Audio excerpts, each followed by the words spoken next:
So good afternoon. Welcome to the regular board meeting of the San Benito CIC Board of Trustees. Today's Wednesday, May 14th, 2025, and I call this meeting to order exactly 5:30 p.m. Roll call. Dr. Ariel Cruz. Present. Rudy Corona. Frutoso Gomez. Present. Cristo Hernandez. Present. Alex Reina. Present. Israel Villarreal III. Present. Mr. Perez. Present. Tony Torres. Thank you. Agenda item 1.2 and 1.3. 1.2 is Pledge of Allegiance to the United States and Texas flag, and 1.3 invocation. I'll pass it over to Mr. Varela. Good afternoon. Today we have with us Hazel Olivares from Dr. Cash Elementary under the leadership of Principal Ezequiel Rodriguez. Hazel Olivares is a 10-year-old fourth grader at Dr. Cash Elementary. She is the daughter of Mr. Roel Olivares and Miss Joanna Galvan. Hazel is an active member of the Dr. Cash cheer and soccer teams. Her favorite subject is math because she enjoys demonstrating her work and appreciates that math is present everywhere around her. Hazel stays busy with her favorite hobbies: gymnastics, cheer, basketball, and soccer. She enjoys coming to school each day and looks forward to Sundays when she spends time with her family during cookouts. Dr. C.M. Cash Elementary is incredibly proud of Hazel and all the hard work, heart, and spirit she brings to our campus each day.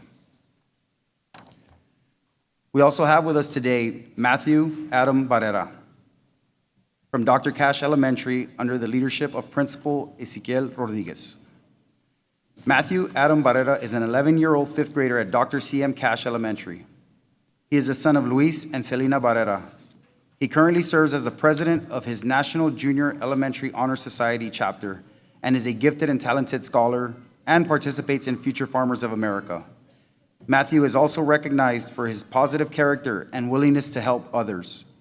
Whether it's lending a hand to a classmate or stepping up to serve his school community, he leads with kindness, respect, and a heart for service. Dr. C.M. Cash Elementary is proud to celebrate Matthew's achievements and the incredible role model he continues to be. Matthew and Hazel, will you please join us or lead us in the Pledge of Allegiance and invocation?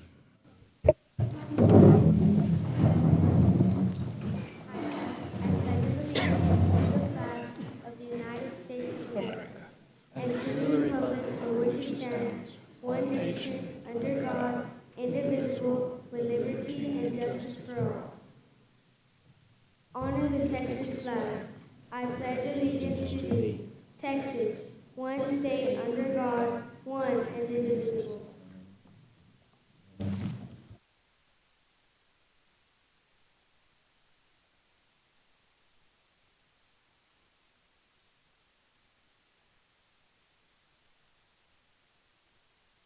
Dear Heavenly Father, we thank you for bringing us together in the service of our schools and community.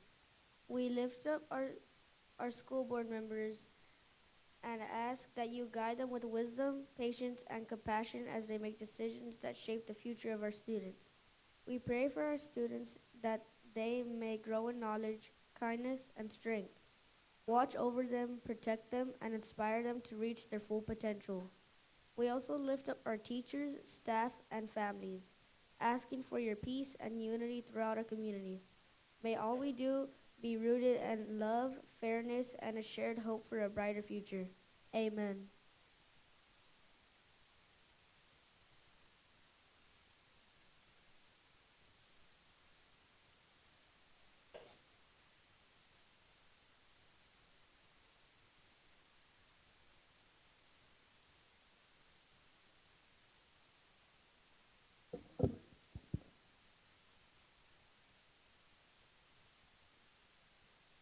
At this time, everyone can have a seat.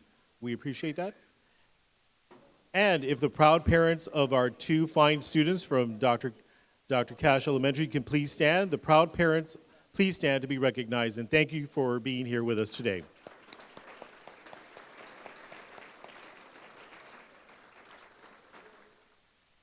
We also want to thank Ms. Virginia Romero, who our assistant principal at Dr. Cash Elementary. Thank you for being here, supporting your students.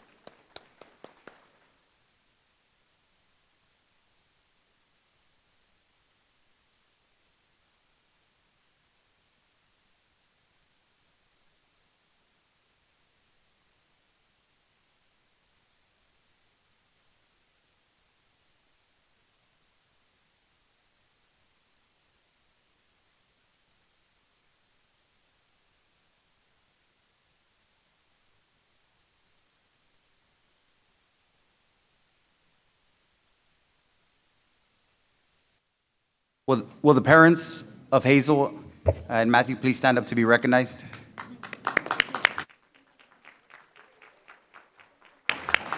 Thank you all for your support.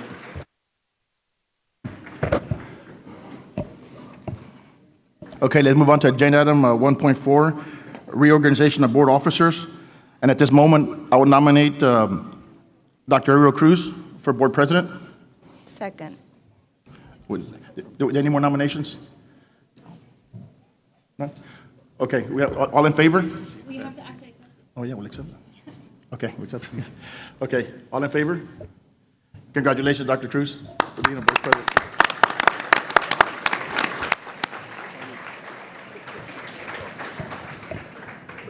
Thank you.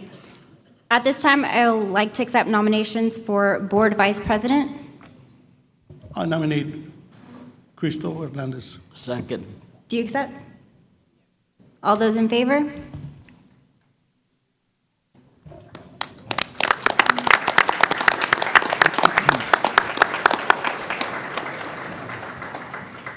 And at this time, I'd like to take nominations for Board Secretary. I nominate Israel Varela. the Any third. more, Accept? any more nominations? Second.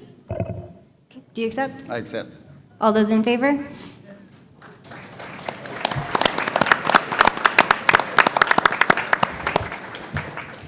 Thank you for this opportunity. On behalf of the entire board, we look forward to continuing to work hard to make our district even better than it already is. We have a long meeting ahead of us with a lot of student recognition. So at this time, Mr. Gonzalez, let's get this started.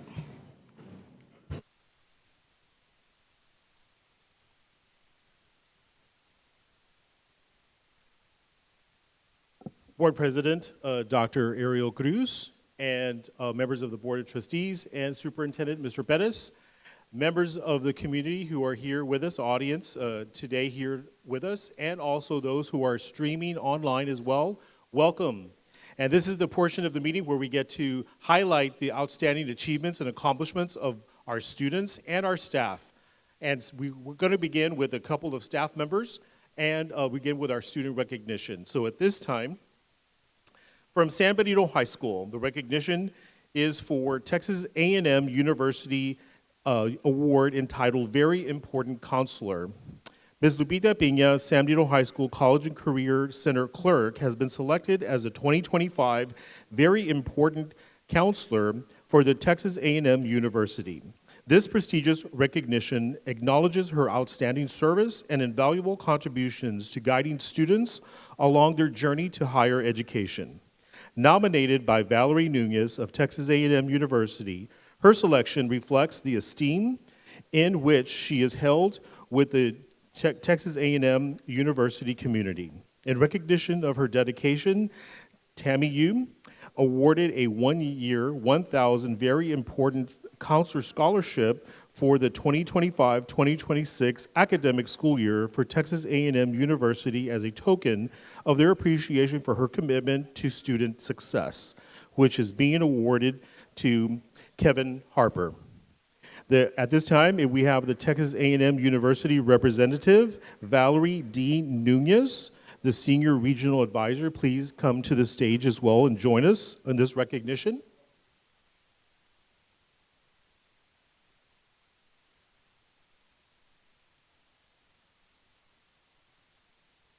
Ms. Lupita Pina, of course, again, is the San Diego High School Counselor and Career Center clerk. She is under the guidance of Sandy Romeros, the Director of Advanced Academics and Counseling, and Manuela Lopez, San Benito High School Principal. So at this time, can you please give a warm welcome and round of applause for Ms. Lupita Pina for being named Texas A&M Very Important Counselor.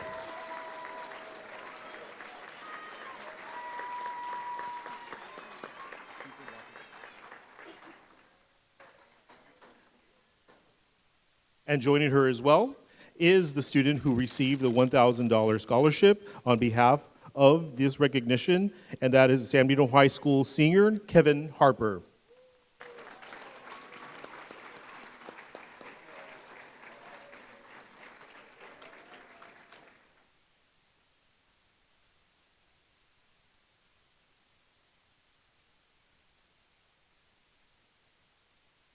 We have a lot of our seniors in the audience today, and I'm sure seniors, you are Very appreciative of everything that Ms. Pina has done for you throughout your 3 years at San Benito High School.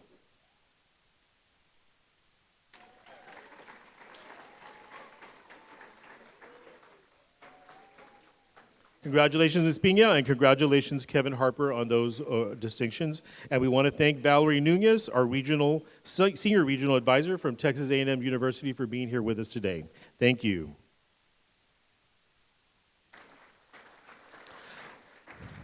Our next recognition of staff and students, it goes to Sullivan Environmental Science Academy. They have received the Equal Rise Student Innovative Grant Certificate of Achievement. The teacher for the CESA teacher that applied for the grant is Ms. Cora Mendez. Ms. Cora Mendez has 4 students included in this grant, and we're going to begin with our student recognitions. We begin with Nathan Estrada, 4th grade at Sullivan CESA. Hannah Galarza, 4th grade, Sullivan CESA.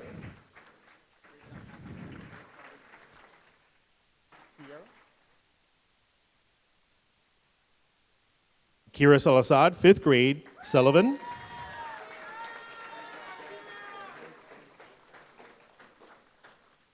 And Dean Sanchez, 4th grade, from Sullivan as well. And of course, our teacher to be recognized, Cora Mendez, who is a CESA teacher and leader of this grant. Thank you, Ms. Mendez, for what you did for our students and for the grant. They are led by Principal Dr. Cynthia Claiborne. There's a principal there. Their project was entitled Butterfly Bird Garden Rescue. It was funded by the HEB Groceries and was awarded on May 8th, 2025. Again, congratulations to the Sullivan Environmental Science Academy students for receiving the Equal Rise Student Innovative Grant Certificate of Achievement. Congratulations.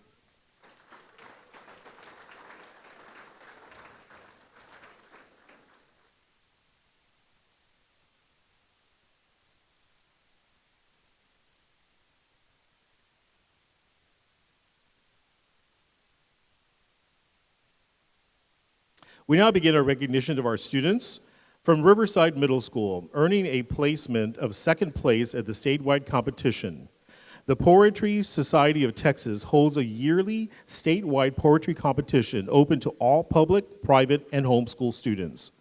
The winning poem by Isabella is entitled The Moon Over the Ocean, captivated readers and judges alike as she brought home 2nd place in the honorary Diversity in Poetry in the 6th grade category. Please help me welcome from Riverside Middle School, 6th grader Isabella Renee Gomez.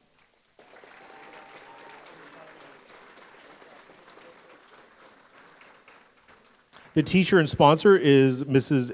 Adriana Tovar, who is a librarian for Riverside Middle School. And the principal is Mr. Rudy Ramirez. Again, this was 2nd place across the state of Texas in this category. Great job.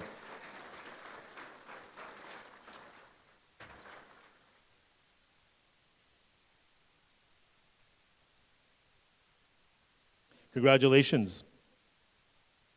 Our next student to be recognized is from San Benito High School, and this is the honor is all from San Benito High School and also the transportation department from our district. Receiving the award from the 2025 Texas Association Pupil Transportation Bus Safety Poster Contest and receiving 1st place in the category, which is entitled Division 4, we have Yuvia Silva, a 10th grader from San Benito High School. 1st place in the state of Texas.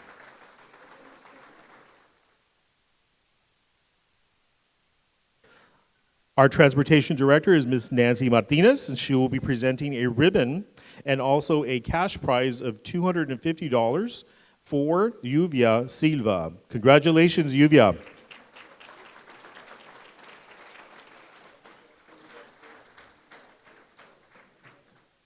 We have posted her winning poster on Facebook, And so if you go to our Facebook page, district Facebook page, her artwork is displayed there, her award-winning. Again, this is first place in the state of Texas.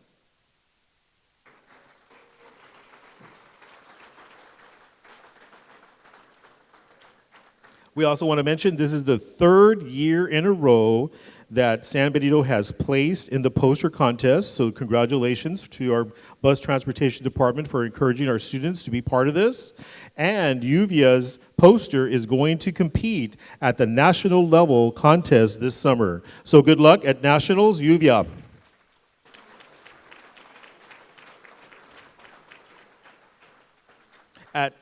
Now we have some outstanding achievements from our students across the district, and to properly introduce our students and recognize their achievements, we have our head of delegation for our Special Olympics for San Benito. Please help me welcome Mari Partida, who will be doing those introductions and review of awards.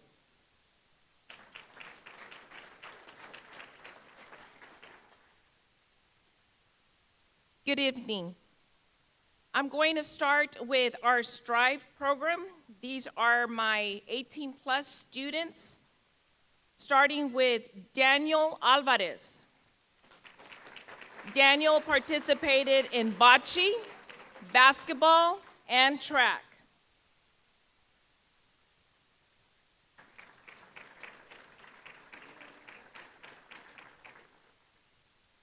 Our next athlete, Ernesto Garcia. Ernesto also participated in bocce, basketball, and track.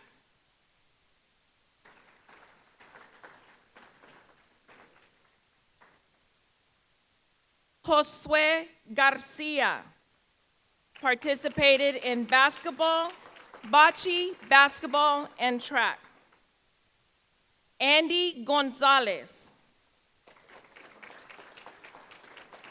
participated in bocce, basketball, and track.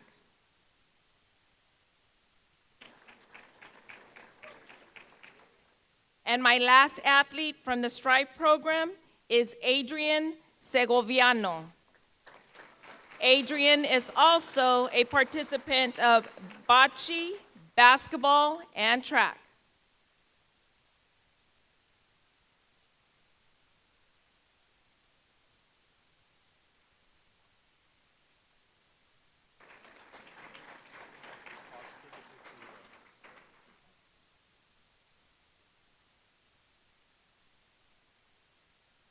These athletes, again, are my 18-plus students, and I want to give a special recognition to one of my athletes that will be leaving us. This is his last year. Mr. Daniel Alvarez has been with me since I've been in this program going to year 4, but I know he's done it way before I got here. So Daniel, thank you so much for your participation in Special Olympics.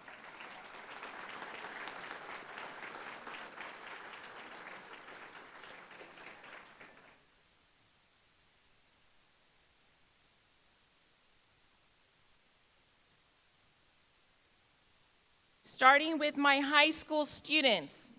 My high school students are coached by Coach Izel and Coach Maria Cisneros.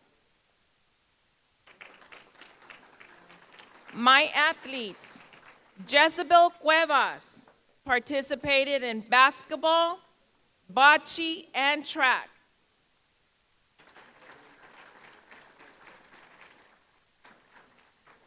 Not able to make it tonight, Mark de la Fuente participated in basketball and track.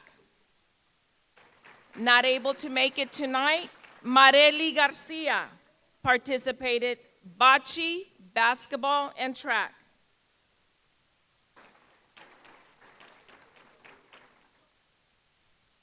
Benjamin Piñon participated in bocce, basketball, and track.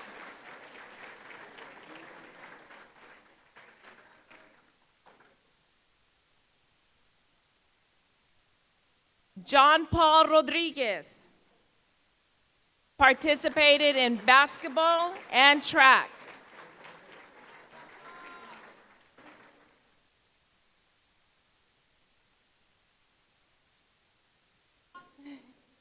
The following athletes were unable to attend today, but I'll go ahead and recognize them. Eugenio Gonzalez for bocce, basketball, and track. Patrick King, bocce, basketball, and track. Christopher Rojas, bocce and track. Yandel Rosenbaum, bocce, basketball, and track. Jesus Trevino, bocce. Leonardo Valdez, basketball, and track. So these are my high school athletes.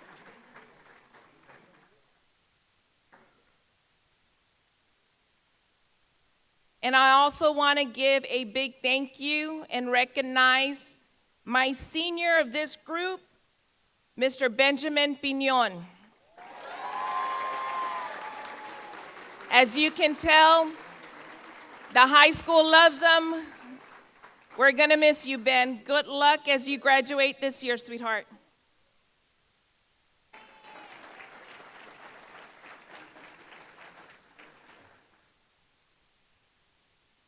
Starting with our Veterans Memorial Academy athletes. These athletes are coached by Mr. Ruben Reza, who is unable to attend today. He is at a Special Olympics meeting in FAR, along with Coach Cindy Puente and myself take care of Veterans Memorial Academy. We have Miss Elizabeth Kilmer. Elizabeth did bocce, basketball, and track.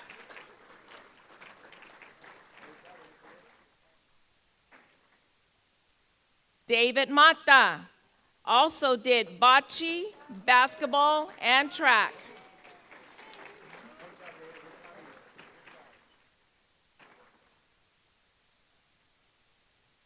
And these are our students from VMA. Unable to make it tonight is Clarissa Gonzalez, who did bocce for us, and Brandon Briton that did bocce, basketball, and track.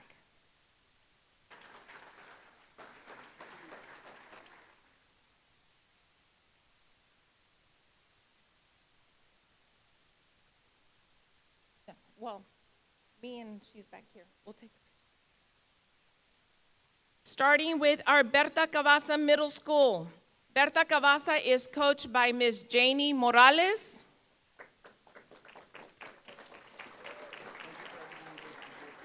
My athletes in attendance today are Mr. Eric Lopez.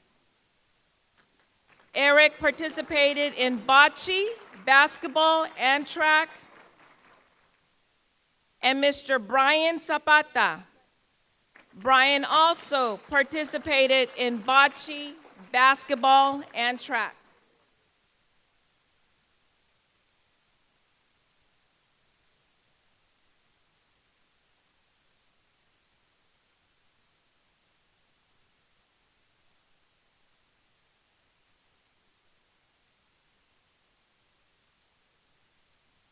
Unable to attend tonight from Berta Cavazza is Ms. Priscilla Cerda, who did bocce and track, Istabay Martinez, who did bocce and basketball, and Enrique Melgar, who did basketball.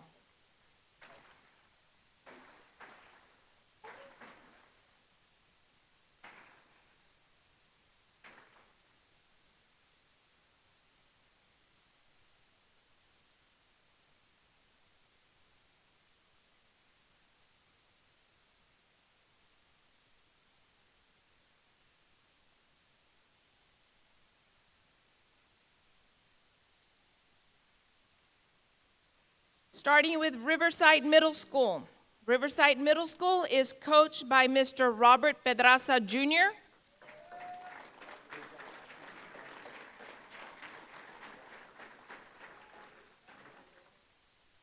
Our athletes in attendance are Miguel Cano. Miguel Cano participated in bocce, basketball, and track.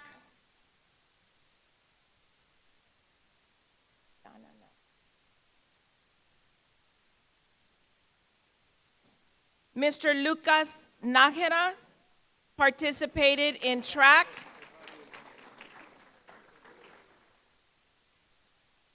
Yes. Alia Piñon participated in bocce, basketball, and track.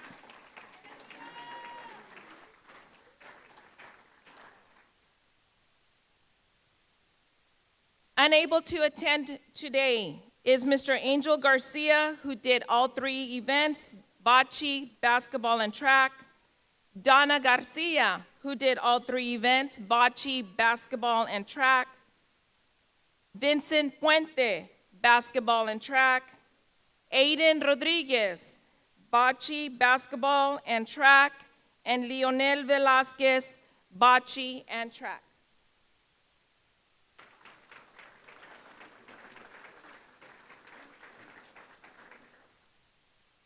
No, yeah, we're gonna start. We got one more, Miller Jordan.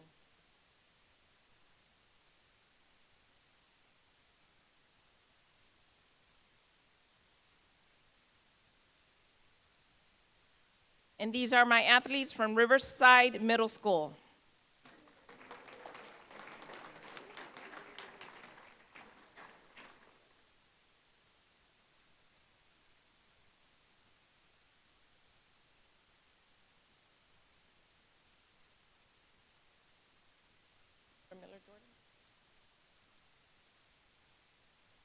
My next athlete is my only athlete from Miller Jordan Middle School. She is also coached by Miss Cindy Puente and myself, and this is Miss Hope Salinas.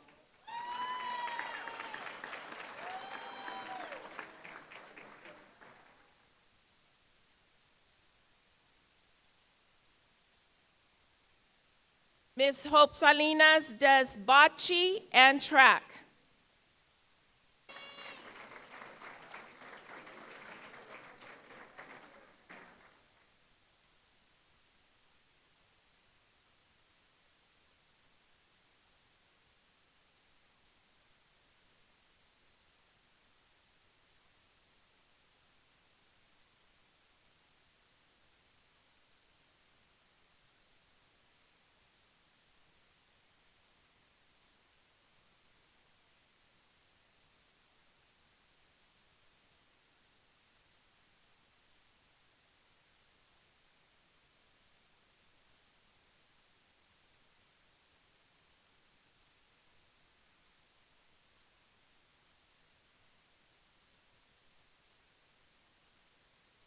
Now starting with my elementaries. From Dr. Cash Elementary, my coach at Dr. Cash is Mr. Albert Garcia.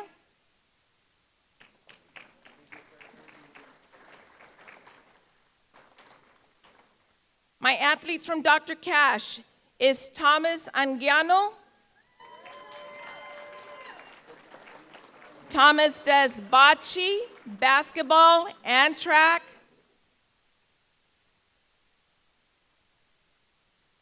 Jonathan Briseño.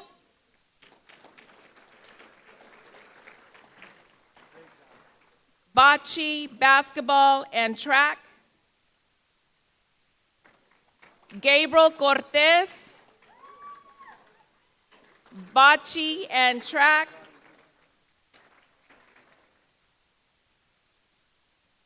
Unable to make it tonight is Alfredo Garcia that did track, and Jordan Nava that did bocce and track. These are my athletes from Dr. Cash.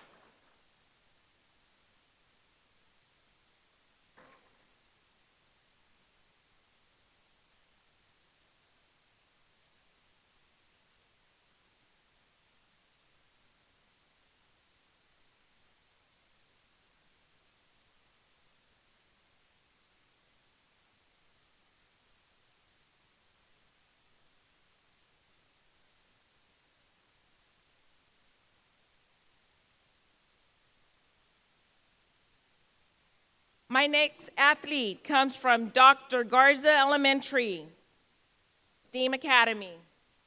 He's coached by myself, and this is Mr. Isaiah Beldoa.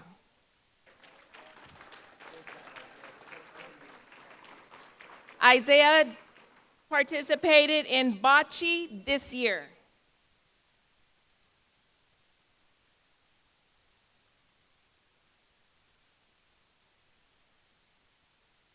Unable to attend today's event, meeting is Mr. Brayson Ortega that did basketball for us this year. And this is my Dr. Garza STEAM Academy.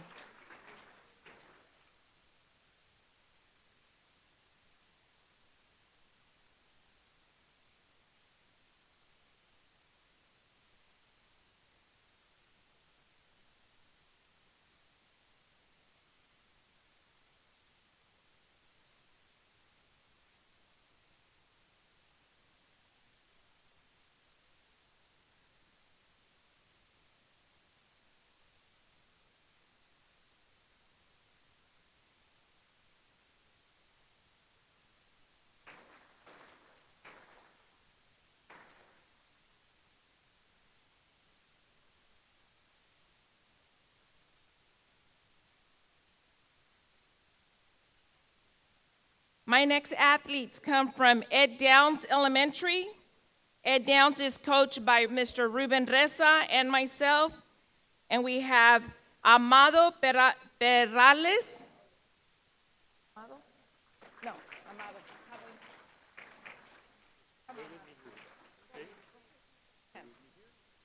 Amado did bocce, basketball, and track.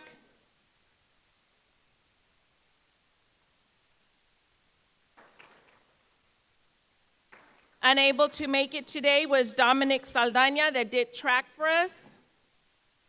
And our last athlete from Ed Downs is Mr. Jesus A. Sanchez that did bocce, basketball, and track.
My next group of athletes come from Fred Booth.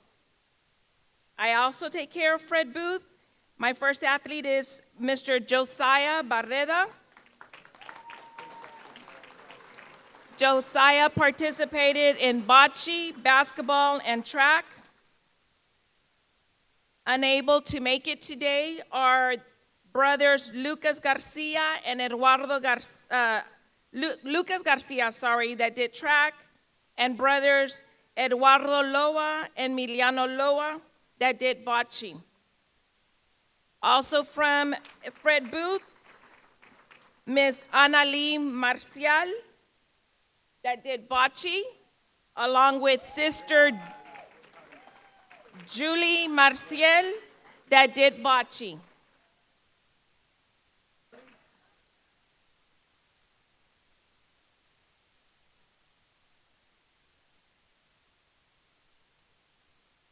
And these are my athletes from Fred Booth.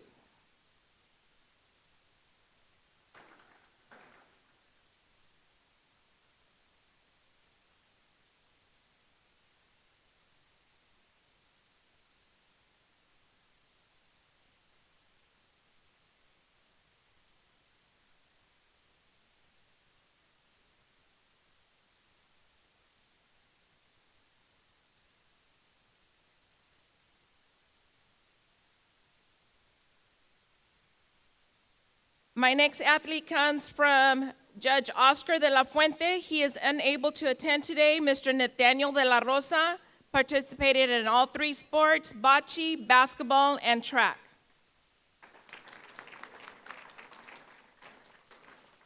And my last athlete comes from Sullivan Elementary, coached by Cindy Puente. And this is Mr. Angel Benitez, and he participated in bocce and basketball.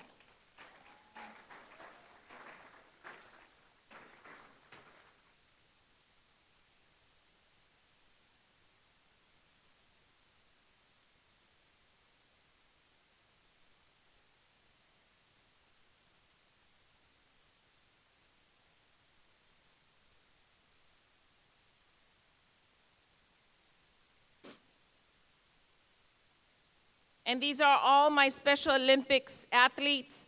I want to give a special thanks to my director, Mr. Manriquez. Thank you, sir, for supporting us. Ms. Melissa De Leon, thank you. School board members, thank you for always supporting my Special Olympics program.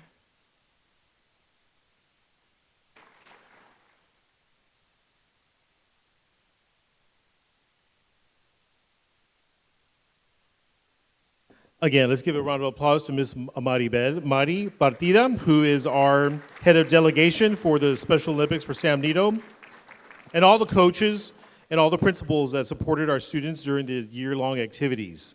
Congratulations and thank you, students. We come to the portion of the meeting where we're going to honor the honored graduates of the class of San Benito High School, the class of 2025. We're going to begin with our students. As I name them and I list them, I'm going to name them first the top 10. We're going to introduce each one. As I name the top 10, I'm going to announce their achievements in high five, if they received high five, if they received an associate's degree, and then also a Gates Scholar. Then we're going to, after that grouping, we're going to be doing the high five students who received those distinctions. And then we'll do the students who receive their associate's degree, are going to receive it this weekend at Texas Southmost College. And then our Gates Scholarship will be awarded as well. So I want to begin with the top 10 students, and these are the top 10 students of the San Benito class of 2025. We begin with our top ranked, 10th ranked student, and she is Sabina Morales.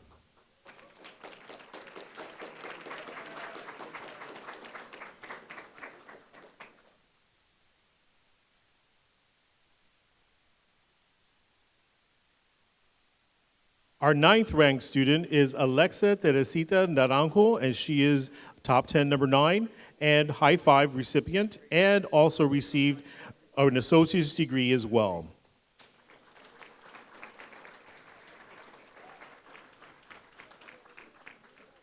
Our 8th ranked student is Alyssa Janelle Baker, and she is number 8, and also received an associate's degree from Texas Southmost College.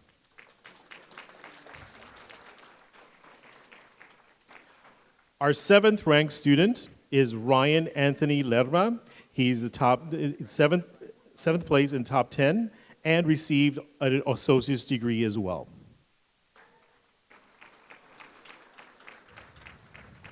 Our 6th ranked student is Fabiola Rodriguez Lerma, and she is number 6 in the class and received an associate's degree as well.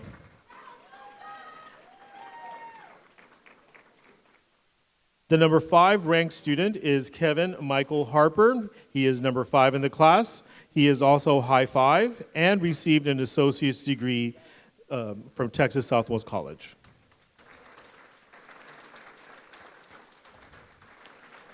Our 4th ranked student is Cruz Maximiliano Guzman. He is the 4th ranked student, received high five as well. Our 3rd ranked student is America Pedraza Rangel. She is the 3rd honor student and high five recipient and recipient of an associate's degree as well.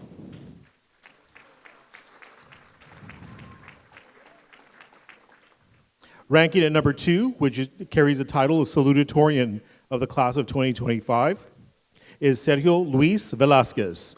He is the 2nd ranked student. He received the high five honor, he received the associate's degree, and he is the recipient of the Gates Scholarship.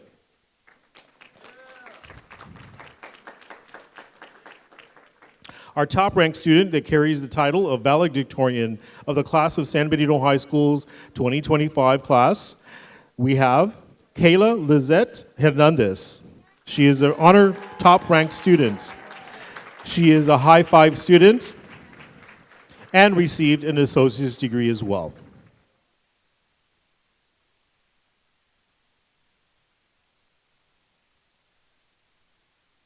Members of the Board of Trustees, Superintendent of Schools, and audience, this is our top 10 ranked students for the class of 2025.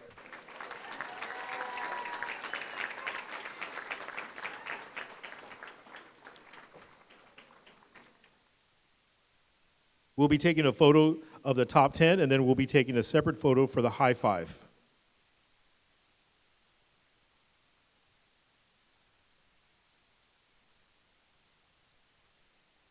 So those students who receive high five placements, if you can stand on this side over here of the top 10, and that way we'll take a picture of you. So the high five remain there. The next following students are the students who receive the high five rank, the high five placement. That is the superintendent's award for being in the high 5% of their class for their entire semesters at San Benito High School. The students, we begin with Alan Carlos Gano. Adeline Carlos Gano is also an associate's degree recipient.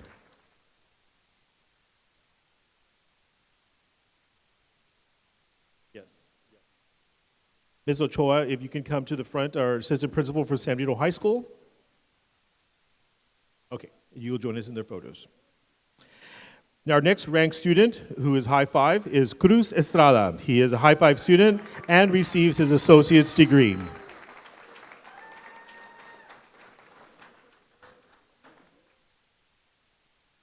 Our next student is Rolando Garza III. He is high five and received his associate's degree.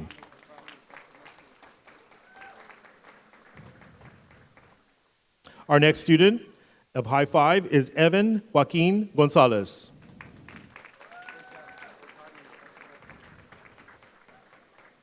Our next high five student is Sofia Andrea Hernandez.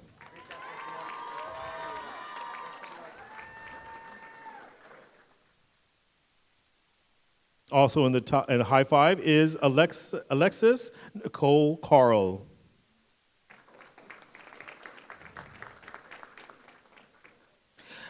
Our next student is Ruben Lagunas Mendez, and he is a member of the high five.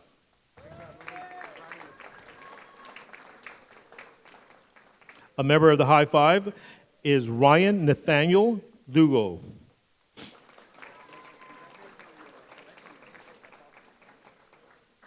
Our next high five student is Leandra Marie Machuca and is also an associate's degree recipient.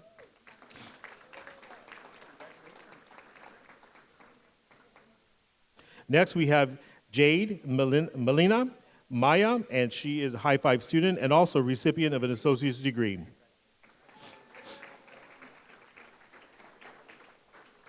Next, we have Cesario Jaime Munoz, and he is high five of the class of 2025.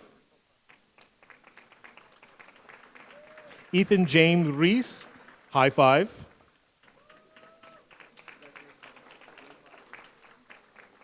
Hector Manuel Villegas, member of the high five. And Jordan Isabel Izaguirre, member of the high five.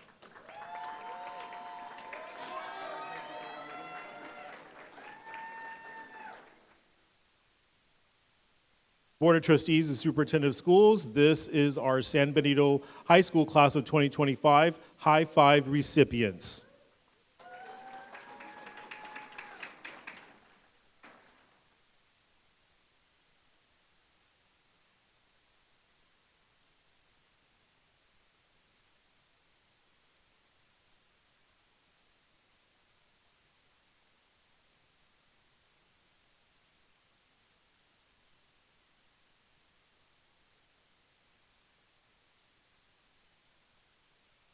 We will have the photos on Facebook as well.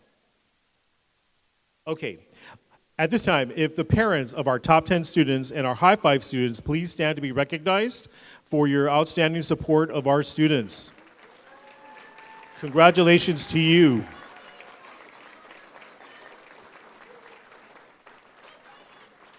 At this time, the honored graduates, those who received an associate's degree, you remain standing for the introduction of those who received their associate's degree.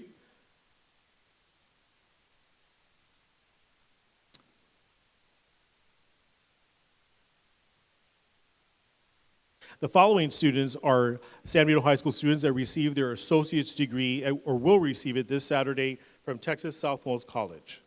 We begin with Divine Alanis. Divine.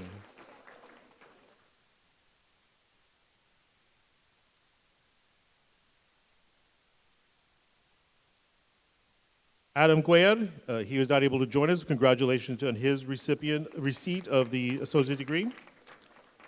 Angel Trevino, also recipient of the associate's degree.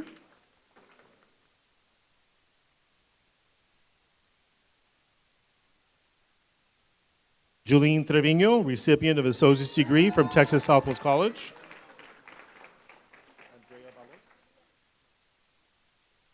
And Andrea Villalon, associate's degree recipient.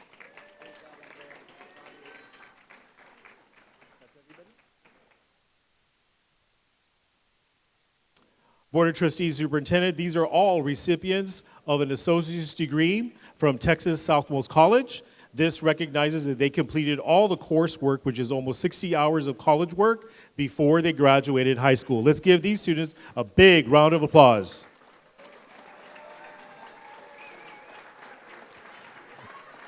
If we could have the parents of these outstanding students please stand to be recognized for your continued support of these students as well.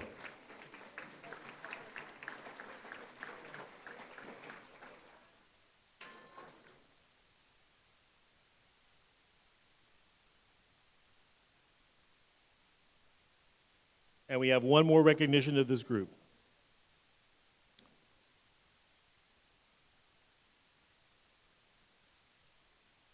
As a member of the class of 2025 from San Benito High School, our salutatorian from San Benito High School is the sole recipient of the Gates Scholarship. Congratulations, Sergio Luis Velasquez.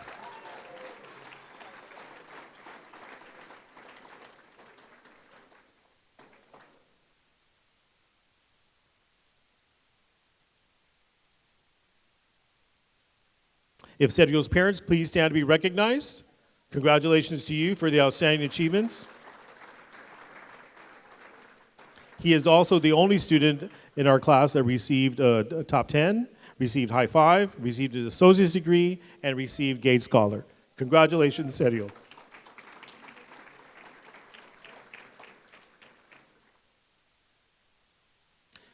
We also want to thank and support the administration of San Benito High School for all these students. Our principal, Ms. Mamie Lopez, wasn't able to be here, but we appreciate Ms. Isa Ochoa, our assistant principal and senior assistant principal for being here tonight. Thank you for everything you do and everyone at San Benito High School for all of our students there. Thank you. Our next recognition stays with San Benito High School. This is the boys powerlifting team, the THSPA regional and state qualifiers. The regionals was held at Edinburgh, Texas, and the state meet was held in Abilene, Texas. These two students are Ryan Lugo, regional second place, and state third place, a senior at San Benito High School.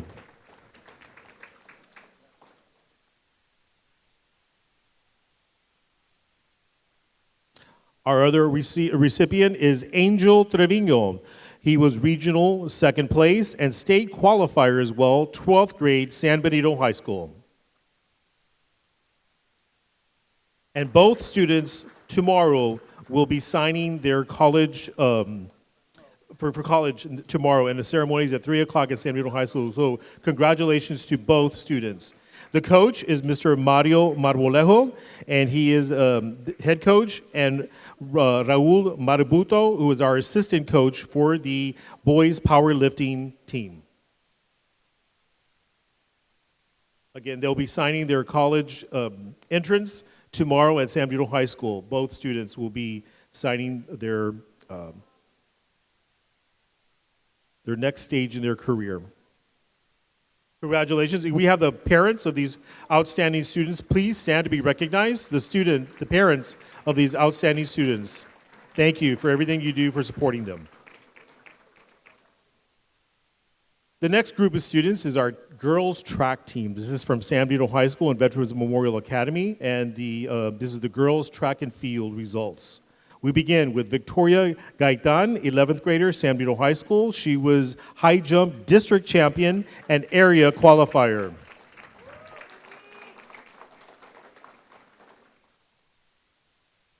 Lauren Longoria, 11th grade, San Benito High School, the 4x200 meter relay, 200 meter dash, an area, and regional qualifier.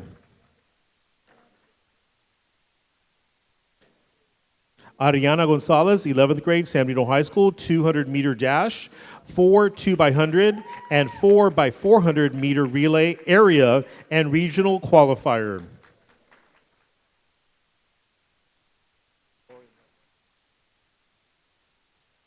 Lauren Schaefer, 10th grade, San Benito High School, 4x20 and 4x400 meter relay, area, and regional qualifier.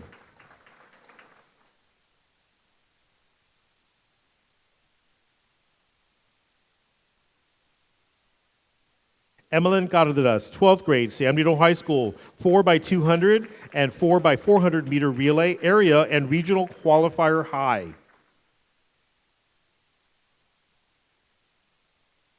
Magnolia Cavazos, 11th grade, San Benito High School, jump and pole vault, area qualifier.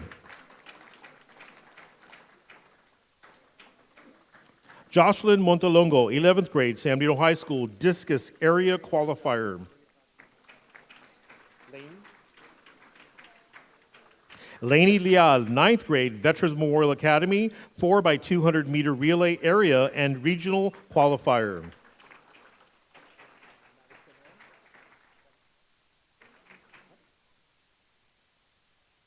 Madison Murillo, at the 9th grade, Veterans Memorial Academy, 4x400 meter relay, area qualifier.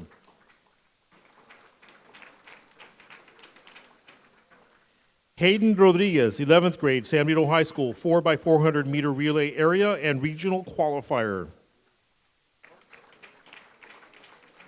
These outstanding students are led by head coach for track and field, Alia Gonzalez. Head assistant coaches, Gus Avaleta, Janae Morales, Pablo Sanchez, and Adrian Santos. Congratulations to these students.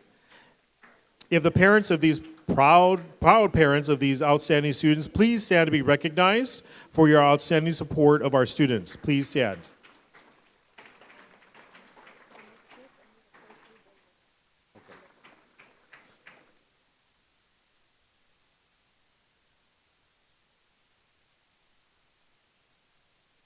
Congratulations, ladies. Now, the San Benito High School boys in track and field. These are the Region 4 6A track and field champions. This took place at Hero Stadium in San Antonio.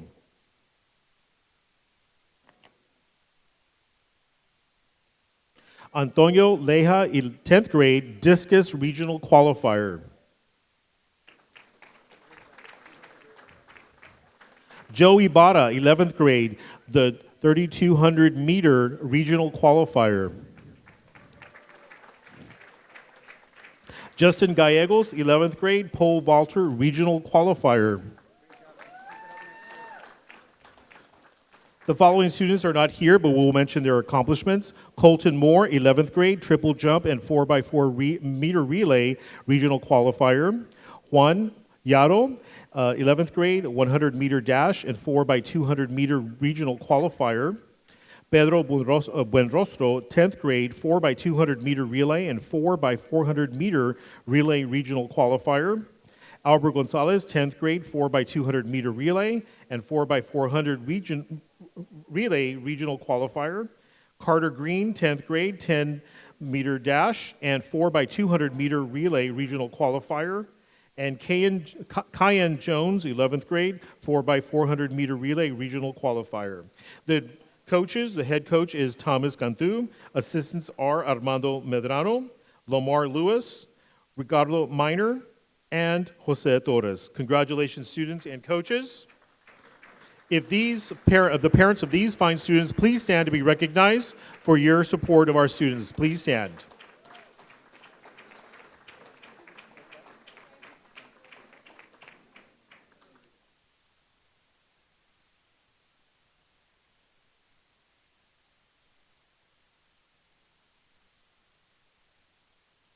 The following students are also from San Benito High School, and these are our TMEA All-State vocalists from our choir department. To make these introductions and the introductions of the outstanding accomplishments of our San Benito High School and VMA choirs, we have Cassandra Ramos, who will be making those introductions. Welcome, Ms. Ramos.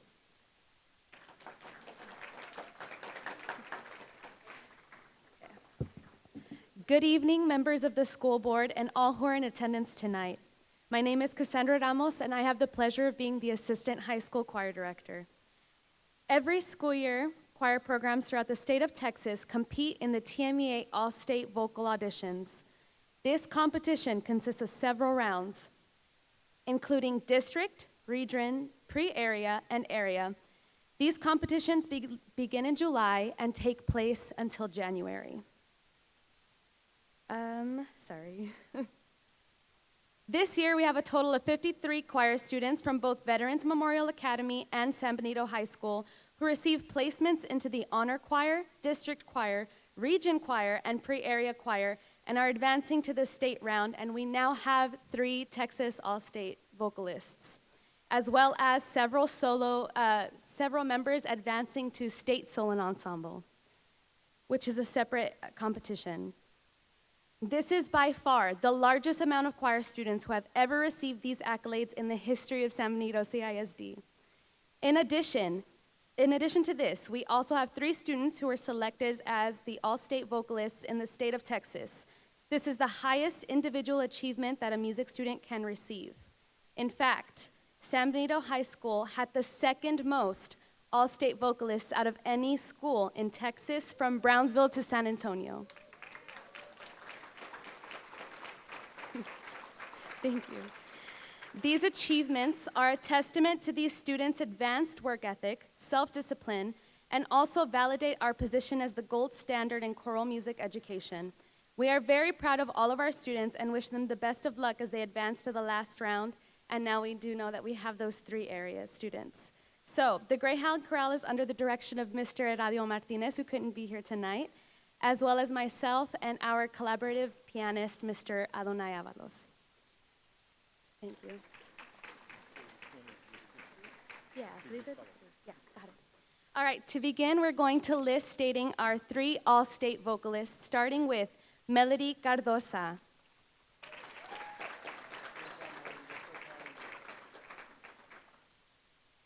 We also have Romel San Pedro. Romel is also the first ever 3-year all-stater in San Benito history. And we have Abram Zurita.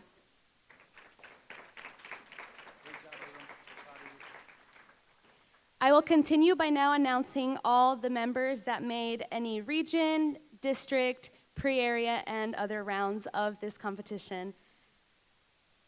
Okay, yes. Thank you.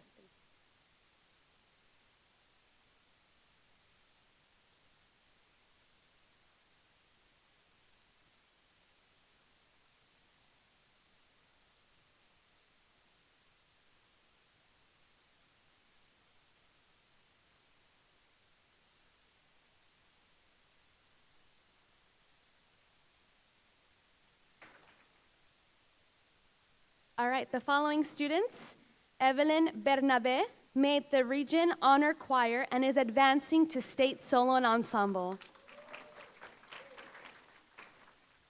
We have Giovanni Davila, who is not in attendance, who is Region Honor Choir and advancing to State Solo and Ensemble as our freshman. Owen Gonzalez, who advanced to the Region Honor Choir. Mario Hernandez, who also advanced to the Region Honor Choir, who's not in attendance. Not in attendance is Mr. Cesar Hidalgo, who also did Honor Choir. We have quite a bit that weren't able to make it, so I do apologize. Hinojosa Nicholas, who advanced to Region Honor Choir and advancing to State Solo and Ensemble. We have Brian Javier, Region Honor Choir and advancing to State Solo and Ensemble. Brisa Lopez Jimenez, who is also advancing to State Solo and Ensemble and is a member of the Region Honor Choir. We have in attendance Hector Lopez, who has been part of the Region Honor Choir. Thank you. Dana Martinez, who is a part of the Region Honor Choir and advancing to State Solo and Ensemble. Not in attendance is Migdalia Morales, who made the Region Honor Choir. Not in attendance is Michaela Ortega, who made the Region Honor Choir. Then we have Giselle Rodriguez, who made the Region Honor Choir and is advancing to State Solo and Ensemble. Not in attendance is Matthew Ibarra, who made the Region Honor Choir. Lindy Isaguirre, who also made the Region Honor Choir. In attendance, we have Sabri Abrego, who made the Region Honor Choir and is advancing to State Solo and Ensemble. Not in attendance is Juan Castro, who made Region Choir and is advancing to State Solo and Ensemble. Then we have Miss Kylie Cruz, who is Region Honor Choir member and advancing to State Solo and Ensemble. We have Mr. Gilbert Garcia, who made the Region Honor Choir. Not in attendance, we have Jeremiah Kendricks, who also made the Region Honor Choir. Sean Lopez, who made the Region Honor Choir and is advancing to State Solo and Ensemble. We have Javier Martinez, who's not in attendance, who made the Region Choir and is advancing to State Solo and Ensemble. Aaron Mendoza, who made the Region Choir. Genesis Mesa, who made the Region Choir. And we have in attendance Miss Joanna Morales, who made the Region Choir.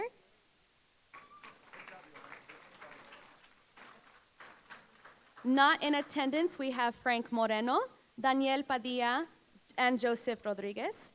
We also have in attendance Michael Sanchez, who made the Region Choir and is advancing to State Solo and Ensemble. We have Miss Leah Torres, who is a member of the Region Choir and advancing to State Solo and Ensemble. Miss Valerie Vela, who is Region Choir member and advancing to State Solo and Ensemble. We have Miss Jordan Isaguirre, who is a Region Choir member and advancing to State Solo and Ensemble. We have Miss Ariana Aguilar, who is a pre-area choir member and is advancing to State Solo and Ensemble. We have Mr. Steven Alcazar, who is a pre-area choir member and is advancing to State Solo and Ensemble. We have, not in attendance, Mr. Sonny Cruz, who is a pre-area choir member and advancing to State Solo and Ensemble. Oh, he's here, but it's a good job, Sonny. Then we have Miss Sofia Hernandez, who is an area vocalist and advancing to State Solo and Ensemble. Not in attendance, we have Martin Limon, who is a pre-area choir member and advancing to State Solo and Ensemble. In attendance, we have Isai Martinez, who is a pre-area choir member and advancing to State Solo and Ensemble. We also have Jared Pacheco, who is a pre-area choir member and advancing to State Solo and Ensemble. We have Moses Rodriguez, a pre-area choir member and advancing to State Solo and Ensemble, as well as Joshua Salas, who is an area vocalist and advancing to State Solo and Ensemble. We also have Miss Krista Serrata, a pre-area choir member and advancing to State Solo and Ensemble. We have Miss Estrella Castillo, who is advancing to State Solo and Ensemble. We have Miss Elisa Garcia, who is advancing to State Solo and Ensemble as a freshman. We also have Miss Fabiola Rodriguez, who is advancing to State Solo and Ensemble. Congratulations to all of these students who worked incredibly hard for everything that they have achieved this school year.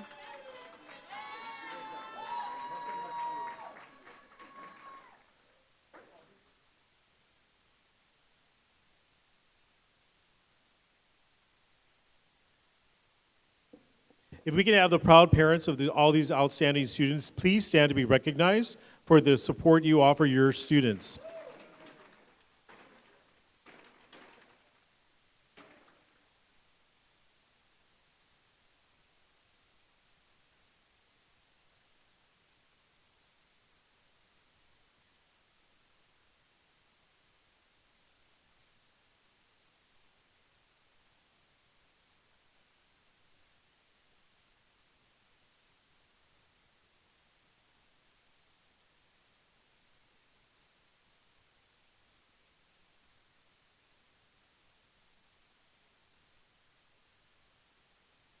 Thank you to Mr. Martinez, who's not able to join us, our Director of Choirs, and Ms. Ramos. Thank you, Ms. Ramos, for everything you do.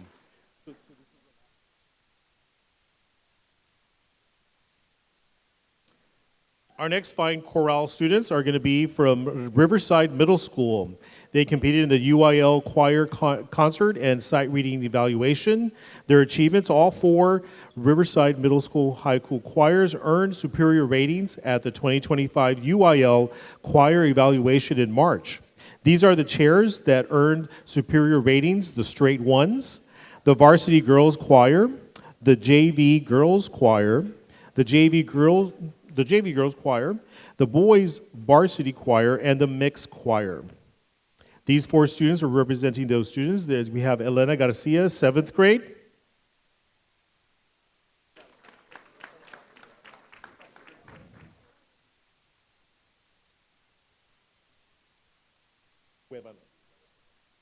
Andrea Huevanos, 8th grade at Riverside Middle School. Isaac Mendoza, 8th grade.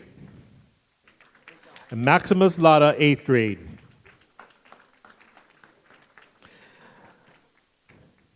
The all Riverside choirs earned superior ratings, which are straight ones, the highest rating, at the 2025 UIL choir evaluation held at the Harlingen Performing Arts Center in March. The varsity boys and JV girls choirs received superior ratings for their concert performances, while the varsity girls and mixed choir received superior ratings in sight reading. Riverside was one of the very few middle schools to take 4 choirs to UIL and also brought 2 varsity choirs. Furthermore, Riverside made history by making a mixed choir for the first time. These opportunities are achieved and were made possible by the ongoing support from the Riverside Middle School administration and staff.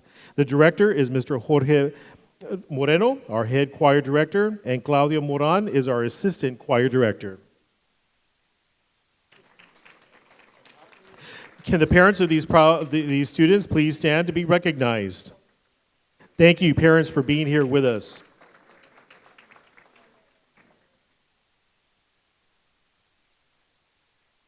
Took pictures? The following students are from Miller Jordan Middle School, and these are the choir students, UIL. These are the non-varsity treble chorus, superior rating in concert, and excellent rating in sight reading. We have the students representing each of these choirs. We have Arami Verial representing the non-varsity treble chorus from Miller Jordan Middle School. The director is Israel Hinojosa, and the assistant director is Jessica Resendez. Representing the varsity treble chorus from Miller Jordan Middle School, we have Justice de la Cruz is representing that chorus. The director again is Israel Hinojosa, head director, and Jessica Resendez, assistant director.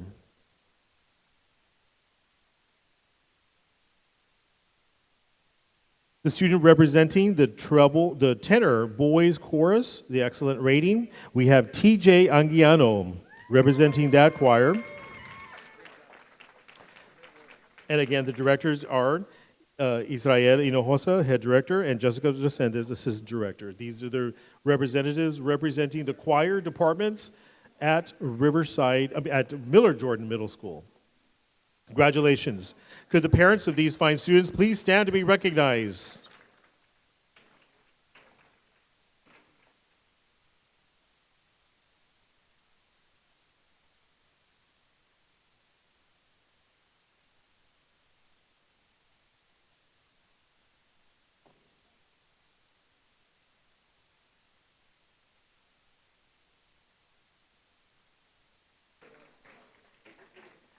Congratulations. The following students are Berta Cavasa Middle School UIL choirs. These are all 3 choirs that received the superior ratings and received sweepstakes.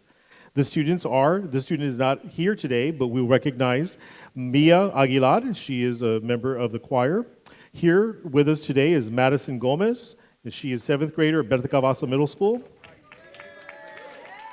Mia Cardosa, 8th grade, Berta Cavasa Middle School. And Alejandro Garza, 8th grade, Berta Cavasa Middle School. Their instructors are Mr. Jonathan A. Rosales and Mrs. Sarah Guerra. On March 5th through the 7th, members of the Beth Cavazos Middle School Choir participated in the annual UIL concert contest evaluation at the Harlingen Performing Arts Center. This year, the school received superior ratings for all 3 choruses. Congratulations to these students, and they represent all the students in the choirs. If we can have the parents of these outstanding students, please stand to be recognized as well.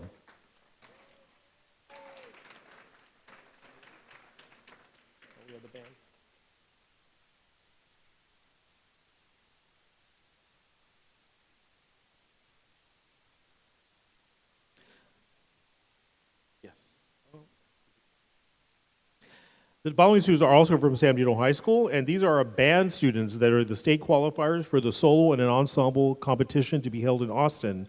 We're going to begin with Elena Alanis, 11th grade, San Benito High School. Alan Cano, 12th grade, San Benito High School. Amadeo Cowan, 11th grade, San Benito High School. Giovanni Cruz, 10th grade. Sunny Cruz, 12th grade. Not in attendance is Maria Francisco. Caleb Garcia, 12th grade. Not in attendance, Ruby Garcia, 12th grade. Cecilia Hernandez, 11th grade. Sonia Mendoza is not in attendance, 11th grade. Joaquin Munoz is not in attendance. And Oliver Ortega is not in attendance. Our teachers are an interim director of bands, Ms. Dulce Rodriguez, and directors Rafael Garcia, Julio Barrera, Noe Garcia, Arturo Rivas, and Jorge Mujica. And then we have one more page, Madison Ortega, 11th grade, San Benito High School. Troy Rada, 10th grade, San Benito High School. Jose Rosas, 9th grade, VMA. Sergio Velasquez, 12th grade, San Benito High School, who's also our salutatorian. And Hector Villegas, 12th grade, San Benito High School. Following students will receive their recognition at Mercedes High School competition. They will advance to the state and solo ensemble competition to be held in Austin on May 24th, next week. Congratulations to these students. I'm sorry?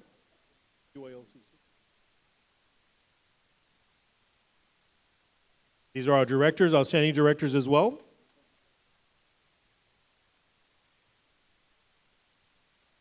We also want to mention here, also our directors and all our students are here. They during our UIL competition for concert contest and sight reading, San Benito High School received the Sweepstakes Award for receiving first division ratings across the board for concert contest and for sight reading. Congratulations to all our students who participated in this UIL's event. Congratulations, San Benito High School, for that fine achievement.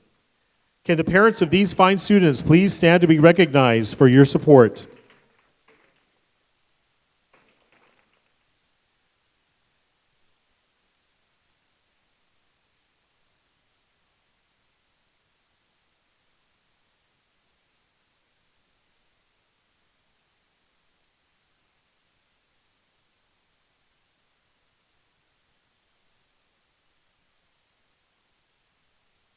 Congratulations, students. Congratulations, directors, for an outstanding season in band UIL competitions.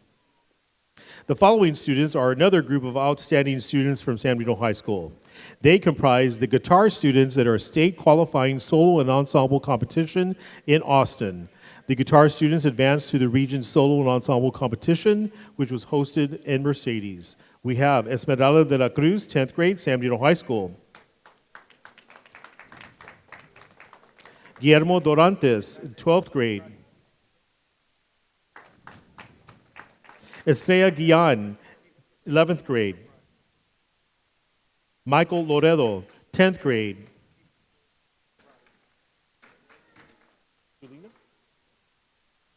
Julina Alvarez, Alvera. April Salas. Carlos Salazar. and Angel Zavala. Their instructors are Jorge Mascoro and Alberto Ortiz. These fine students are outstanding. They performed recently at community events, and they are well received. We are very impressed with these students. They will also be performing next week, this Saturday, at the San Benito Market Days, and they will also be performing for our Region 1 representatives in a joint meeting we have with our leadership on Monday. So these students are outstanding. If you haven't heard them perform, you're in for a great treat. Congratulations. Parents, if you are parents of these fine students, please stand to be recognized for your support.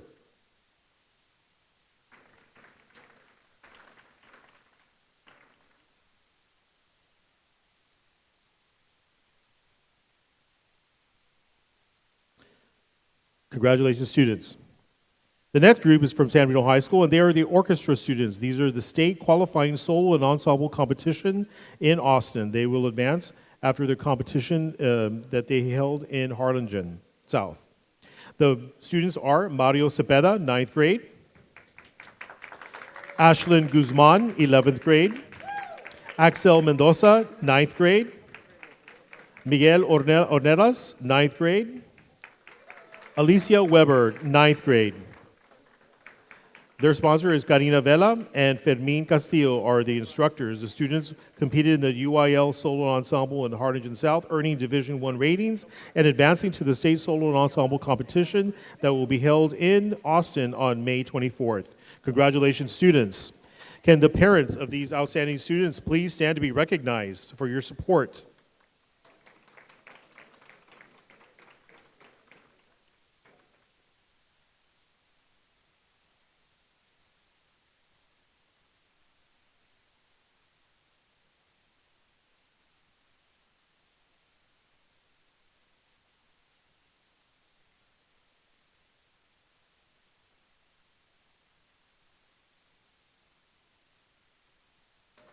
The next student to be recognized is from San Benito High School. This is for the Big Squeeze Accordion Competition. The following student is Rafael Alfaro, and he was selected as one of the 8 students to advance to the final competition for the Big Squeeze Youth Accordion Competition hosted in Edinburgh, Texas on April 26. Rafael will travel to Austin, Texas on May 17th to compete at the next level. This is Rafael Eden Alfaro, 11th grade from San Benito High School. The instructor is Mr. Juan Aguilar. Can the parents of Rafael please stand to be recognized if you're here in attendance? There's a mom, proud mom.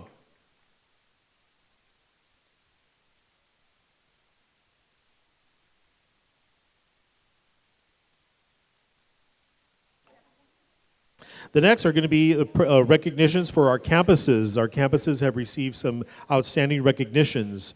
This is for the Capturing Kids' Hearts National Showcase School Announcement. This prestigious recognition highlights your exceptional commitment to fostering strong relationships and creating a positive, caring campus culture.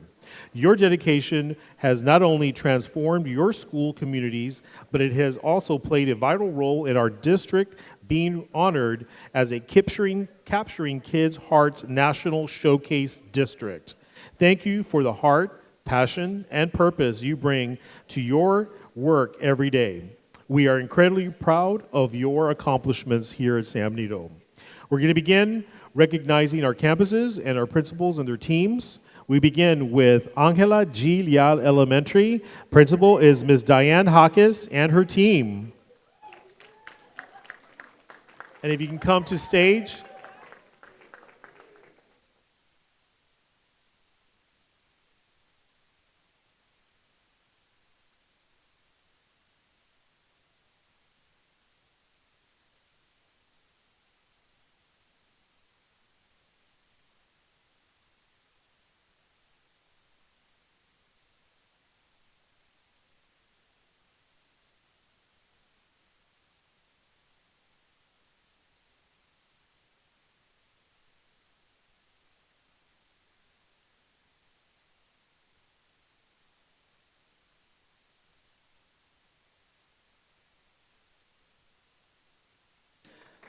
The next campus recognized is Dr. C.M. Cash Elementary. Principal is Mr. Ezequiel Rodriguez and the team. And we have representing Mr. Rodriguez, our assistant principal, Ms. Virginia Romero.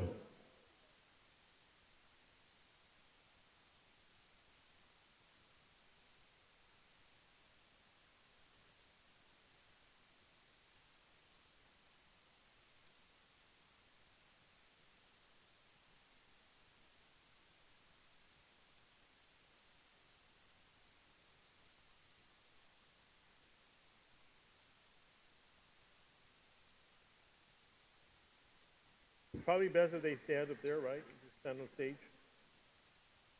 I think. Right.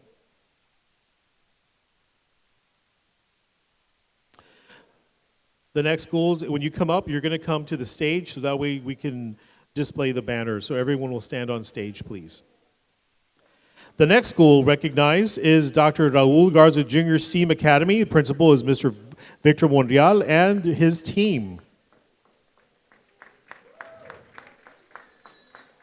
Dr. Raul Garza STEAM Academy.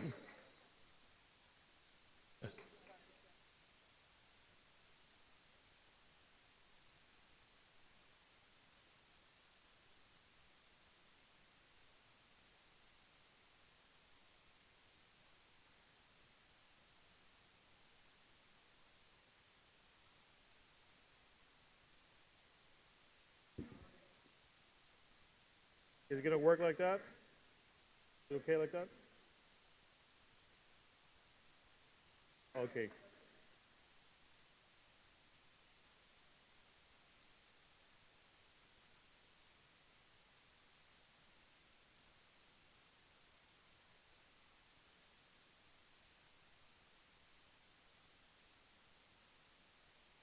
Okay.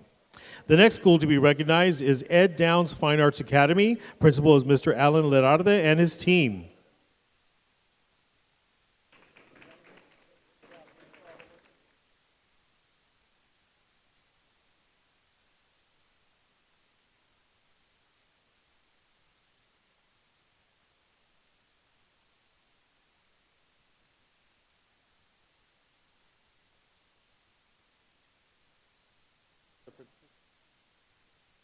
Probably better.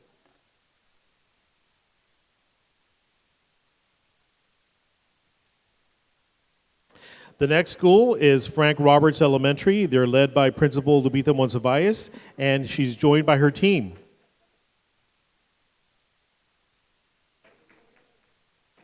And Victoria Lopez is our assistant principal at Frank Roberts Elementary.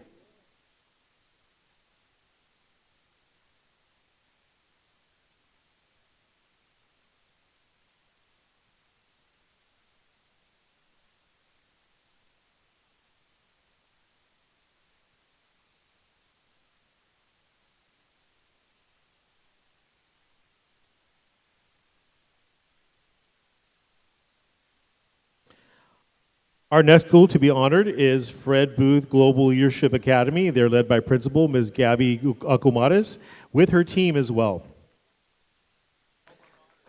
That is my alma mater as a student, and that's where I first started working 26 years ago. Let's go, Bobcats!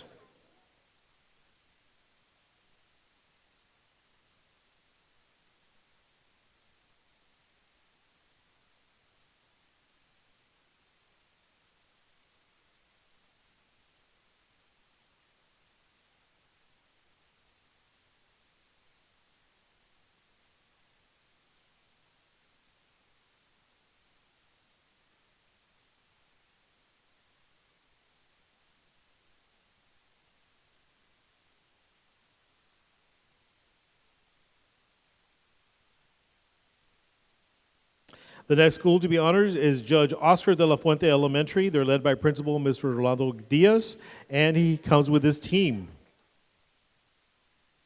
Ms. Nicole Murillo is our assistant principal.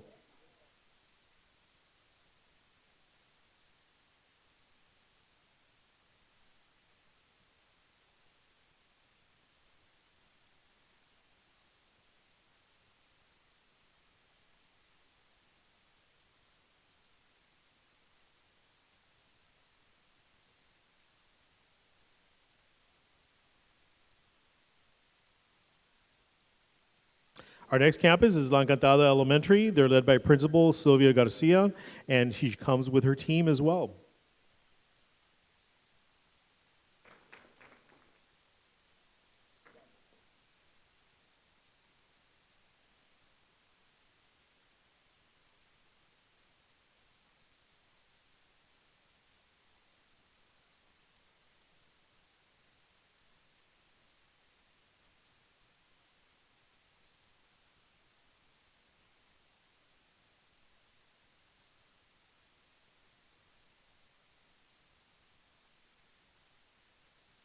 Our next campus is La Paloma Elementary. They're led by Principal Dr. Lucas Gomez and his team.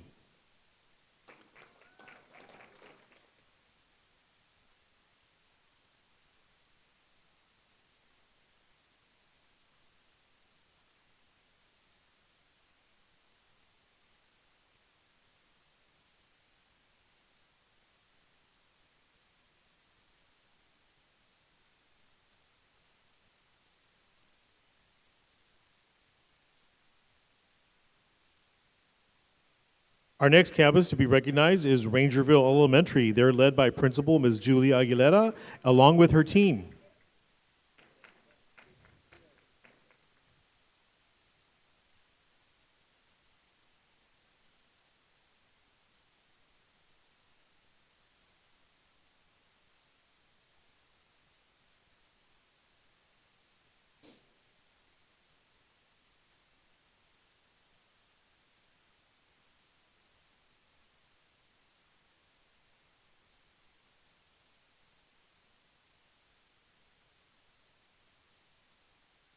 Our next campus is Sullivan Environmental Science Academy. They're led by Principal Dr. Cynthia Claiborne, and she comes with her team.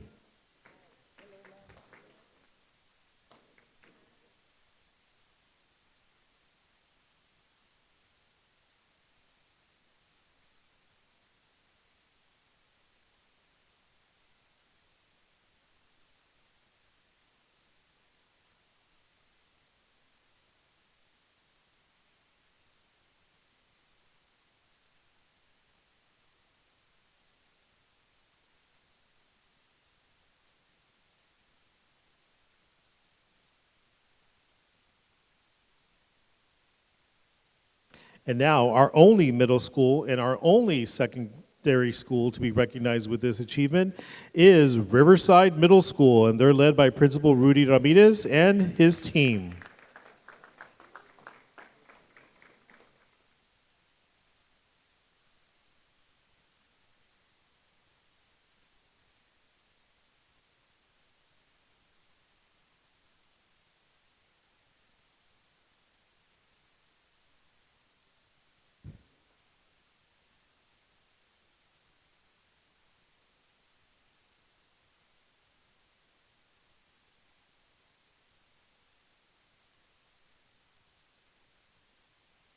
Congratulations to all these 12 schools that implemented the Capturing Kids' Hearts and were now nationally recognized for their achievements. Congratulations to all those schools.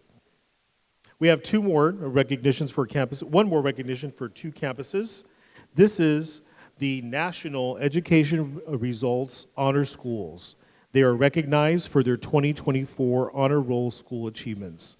ERP uses student achievement data to identify and recognize successful schools, districts, and charter management organizations.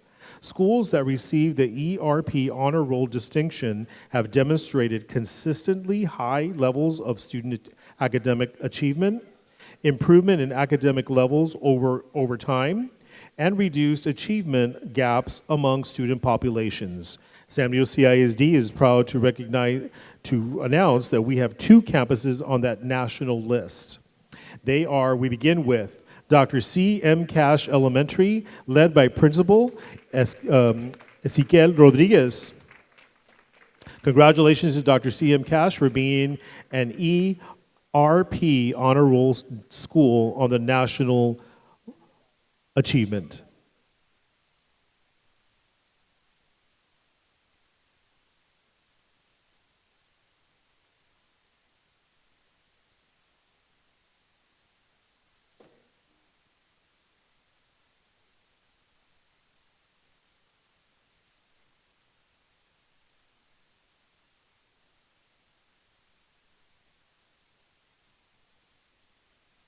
Our next school to receive this national recognition is Dr. Raul Garza Jr. STEAM Academy, led by Principal Victor Monreal. He's accompanied by his team.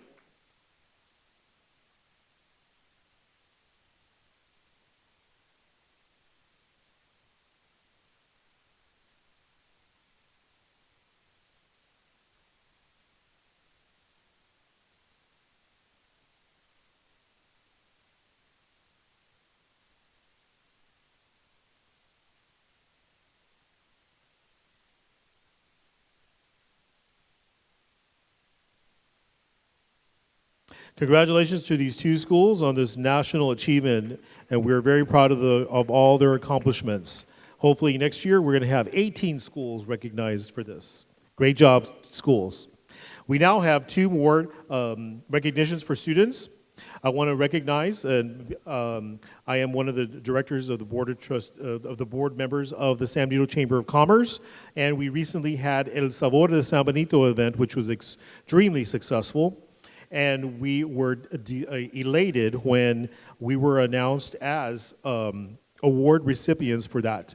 What it is the El Sabor de San Benito features different restaurants from across San Benito, and we have people that come and do a tasting and a voting for those samplings that they have for us. And so without a doubt, by a landslide, these two groups competed against adult owned restaurants and won prizes. So at this time, we're going to begin with the Miller Jordan Middle School Ace Barbecue Club. Their event was El Sabor de San Benito event, which was held by the San Benito Chamber of Commerce. This is the San Benito People's Choice Award. We have 3 students that were participated in this event. They had barbecue sliders. So by a landslide, they won. So we have Joseph Gonzalez, 6th grade, Miller Jordan Middle School. Raul Martinez III, 7th grade, Miller Jordan Middle School. Daniel Moreno, 8th grade, Miller Jordan Middle School. They are led by Abel Fonseca, the Miller Jordan Middle School After School ACE Coordinator. It was also a collaboration with our director of the ACE program, Nancy Casas, supported that as well. And the leader and the sponsor of the group is Jose Varial, the Miller Jordan Middle School teacher and barbecue club sponsor. They tied with San Benito High School Culinary Arts for best food and best desserts, and they received a $350 cash prize, which was awarded in May. At this time, we have 2 representatives from the San Benito Chamber of Commerce. We have Mary Valdez, who's part of the Chamber of Commerce and chairman of the event. We also have Gilbert Galvan, member of the board. We have our president of the Chamber of Commerce, Tony Crane. We also have Alma, who is our director for Chamber of Commerce, and Janie, who is also a member of the Chamber of Commerce as well. And Alma is a former San Benito student, so congratulations to Alma. And she's running our Chamber of Commerce. And I'll join in this picture because I'm part of the Chamber as well.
Okay, that was one group. We have a second group that also competed and also tied in one.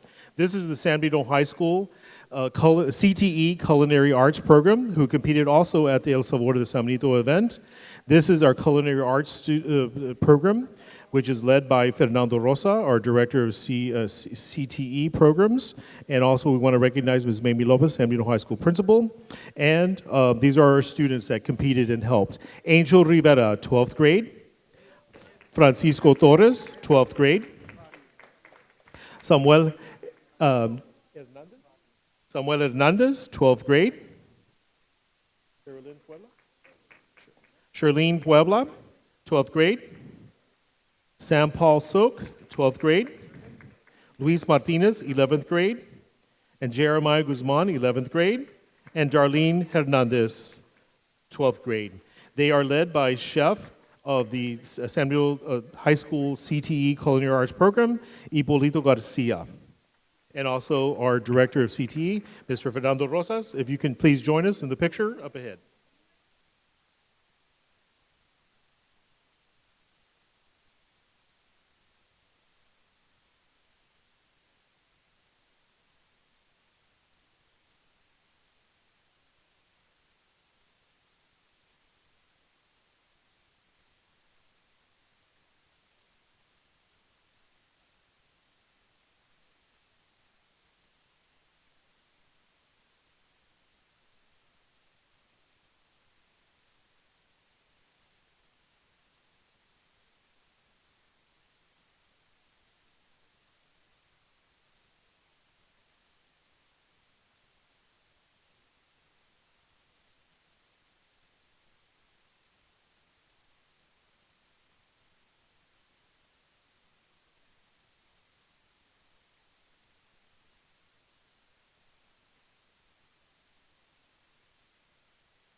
Again, we want to mention that our students did compete and won those awards. The San Benito High School split the prize monies. They received $350, and they also tied for best food and best desserts. Again, I want to emphasize they competed against restaurants, adult-owned restaurants, and they won. We also want to recognize the outstanding performances of the students that we had, the fine arts students performed during that event. We got nothing but compliments. I know Mr. Pettis was there in attendance, and he was a very proud superintendent at the event when he saw the kids win the awards and then also our students performing. So again, thank everyone. If our parents are here of our students, please stand to be recognized. We thank you. Board President, Dr. Ariel Cruz Vela, and Superintendent of Schools, Mr. Pettis, and members of the Board of Trustees. That concludes our outstanding recognitions of all our students and staff across the district. Thank you. Thank you, Mr. Gonzalez.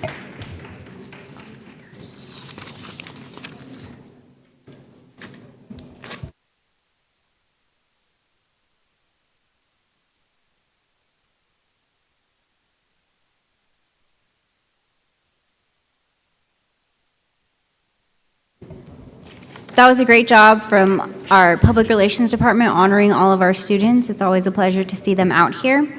Moving on to agenda item 3, public comment. The next item on the agenda is public comment. Before we begin, I will remind our audience members of the board's procedures for handling public comments. The public comment portion of our meeting is available to members of the public according to the following. At regular board meetings, the board shall permit public comment regardless of whether the topic is an item on the agenda posted with notice of the meeting.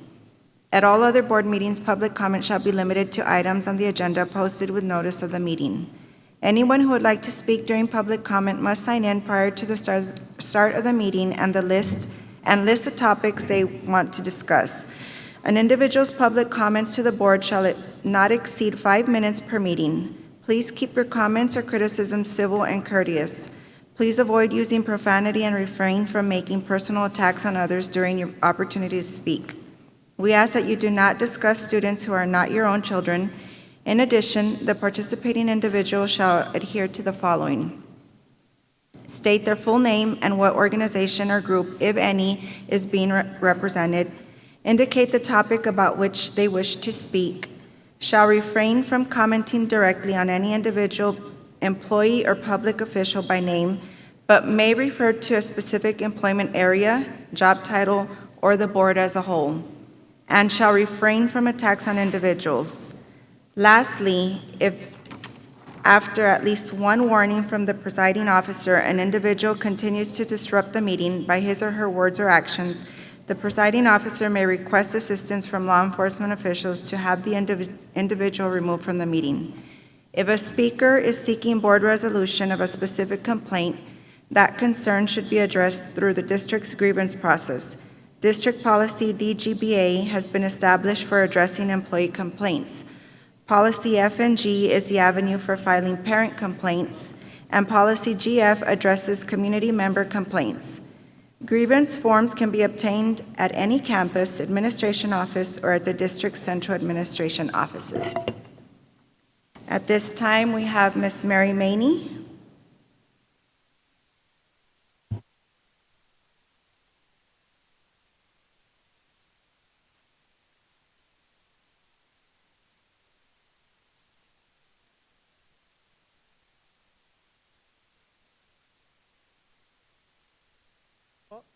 Congratulations on the new appointments, Dr. Cruz, Board President, our Superintendent, and all of our board members.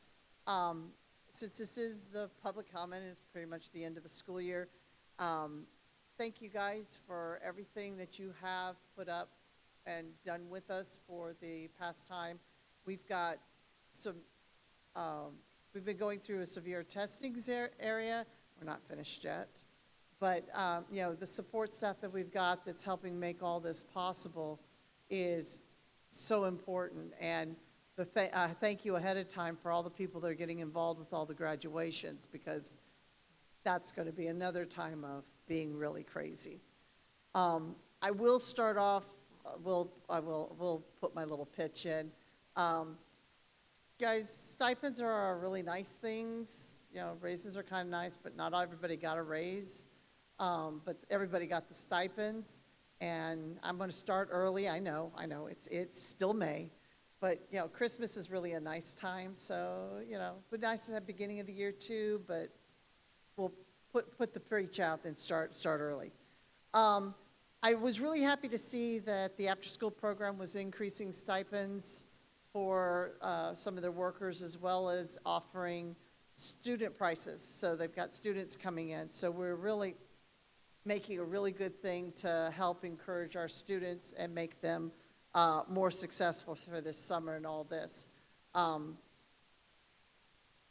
The sheer amount of the recognitions that we had just tonight in the last couple of months, San Benito has so much to offer, and as you just said, they're competing with the adults, and they're making it known. So, you know, just the effort that the teachers and the staff go to make this all possible, and our support staff, is important. Thank you very much, and as I said, congratulations. Thank you, Ms. Meany. Moving on to agenda item 4, board report. It's on me now. Okay. No, as we wind down the end of the year, I just want to take this moment to thank everybody for all their hard work. We know that May is extremely busy for everybody. We know students are anxious to get on summer break, and that makes it harder for the teachers and everybody on campus, so we appreciate all the hard work that you're doing. We know that there's so much that goes into this end of the year. We have banquets, we have awards assemblies, we have graduation coming up. It just gets crazy real fast. And I want to thank everybody from the bottom of my heart for putting all of the hard work into making all of our events a success. This is the final meeting for the school year. We know that this is the time for celebrations, and then summer comes around, and that's the time to get down to the nitty-gritty and start our budget planning and everything like that for the following school year. So I just want to take this time to thank everybody. Hang in there, we're almost at the end. And that's all for the board report. Moving on to agenda item number 5, the superintendent's report. Thank you. I do want to start off, I just got a message from Mr. Corona. He wanted to congratulate the 3 new officers. He says he broke down on the highway, so he couldn't make it. But he did want to congratulate everybody for all the accomplishments today. And I do want to thank Mr. Lopez, Mr. Corona, and who's our secretary? No, Mr. Corona. I'm sorry, and you're still one of our officers. Okay. I do want to thank them for their service that they put for this past couple of years, and I do want to congratulate the 3 of you. I look forward to, as always, to working with everybody. This time of the year always reminds me of, why we do this. I think it's almost every night that I've been at some kind of event to see our students getting awards. They become larger and larger. When I was at the high school, we had 1 National Honor Society, and now we have 5 or 6, and, kids all over the place. And, nights like tonight, to see the students getting their recognitions, we've had 2 months in a row where it's an hour and a half of nothing but our kids coming through here. That's a great reminder for all of us of what we do. That's the way I measure the success of our district, our students, and they're being very successful. So great job administrators, great job teachers, and congratulations to everybody. So I look forward to, now the work starts again. I said it last year, May comes around, and this is when we get our work started for next year. So, I will be working hard to look at those raises, to see what the state's going to do, to see what we're going to do. And I did promise last year that I will try our best to see what we can do for everybody to get a raise. So we're going to be working for it. So I thank you all for everything you do, and, all right, that's it. Thank you, Mr. Perez. The next thing we have on our agenda is agenda item 6, which is the academic health report. Ms. Cornett.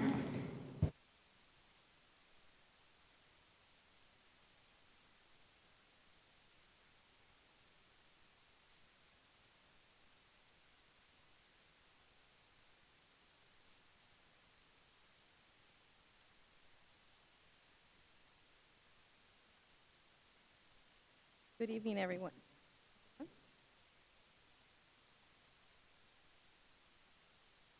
Hello?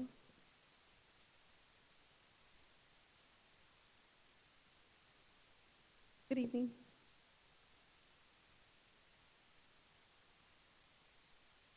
There we go. It's on there, sir. Good evening. It is my pleasure to present to you the 2024-2025 academic end-of-year report. This is not a comprehensive list of everything that we've done this school year. What I'm wanting to do is focus and highlight the things that we've done differently. And so we'll be beginning with our Department of Assessment, Research, and Evaluation. The director here is Ms. Kathy Abrego. I'm not going to read the slides. I just kind of want to give you a little bit, want something to focus on. What did we do differently here? Ms. Abrego conducted over 50 trainings this year. These are trainings not just on testing. What she did differently was she did trainings specifically on accountability domains 1, 2, and 3.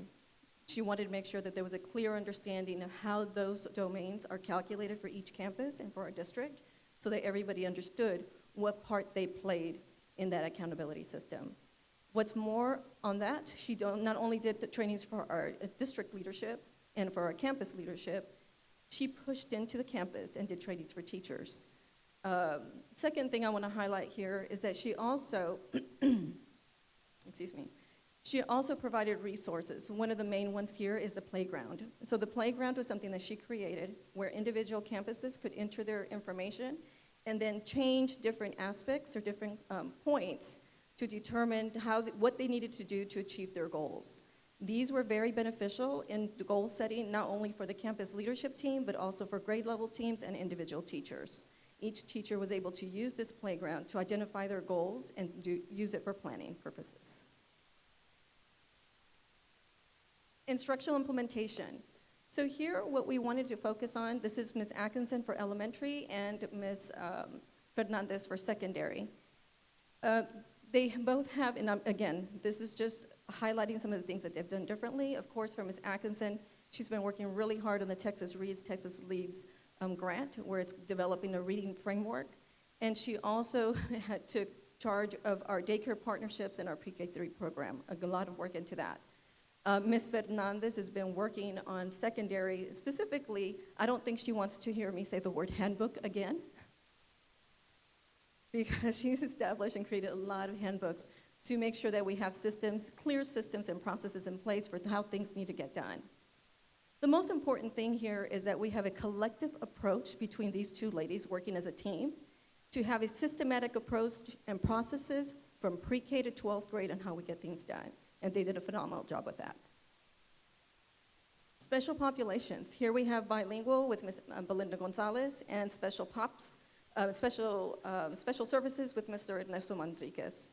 Here, both of them were tasked to taking responsibility and accountability for CCMR for their respective population groups. With Ms. Gonzalez, one of the things that they did for bilingual is they went and did, starting in 9th grade on to 12th grade, they went ahead and did one-to-one mentoring sessions with each identified EB student, an emergent bilingual student. One of the things I want to highlight for our special education students is that we have students who are employed. We have students that are employed through our child nutrition program, working at Landrum and at Oscar de la Fuente, and we also have partnerships. We have one working at Chick-fil-A, one working at in Community Inn Suites, and the other, I don't know why I have my notes here, and the other one is working for Gladys Porter Zoo. So we're very proud of that, making sure that we have employability skills for our students in our special populations. Professional development. Here we have professional development reimagined. We really wanted to expand the offerings, so we wanted to expand the quantity, but we wanted to be very strategic with what we were offering for our teachers and our leaders. And so we have, here we have new teacher trainings, and you can tell by the feedback, and we had 92% from new teachers and 93% from new teachers and 92% for campus leadership with their satisfaction of what they received this year in regards to professional development.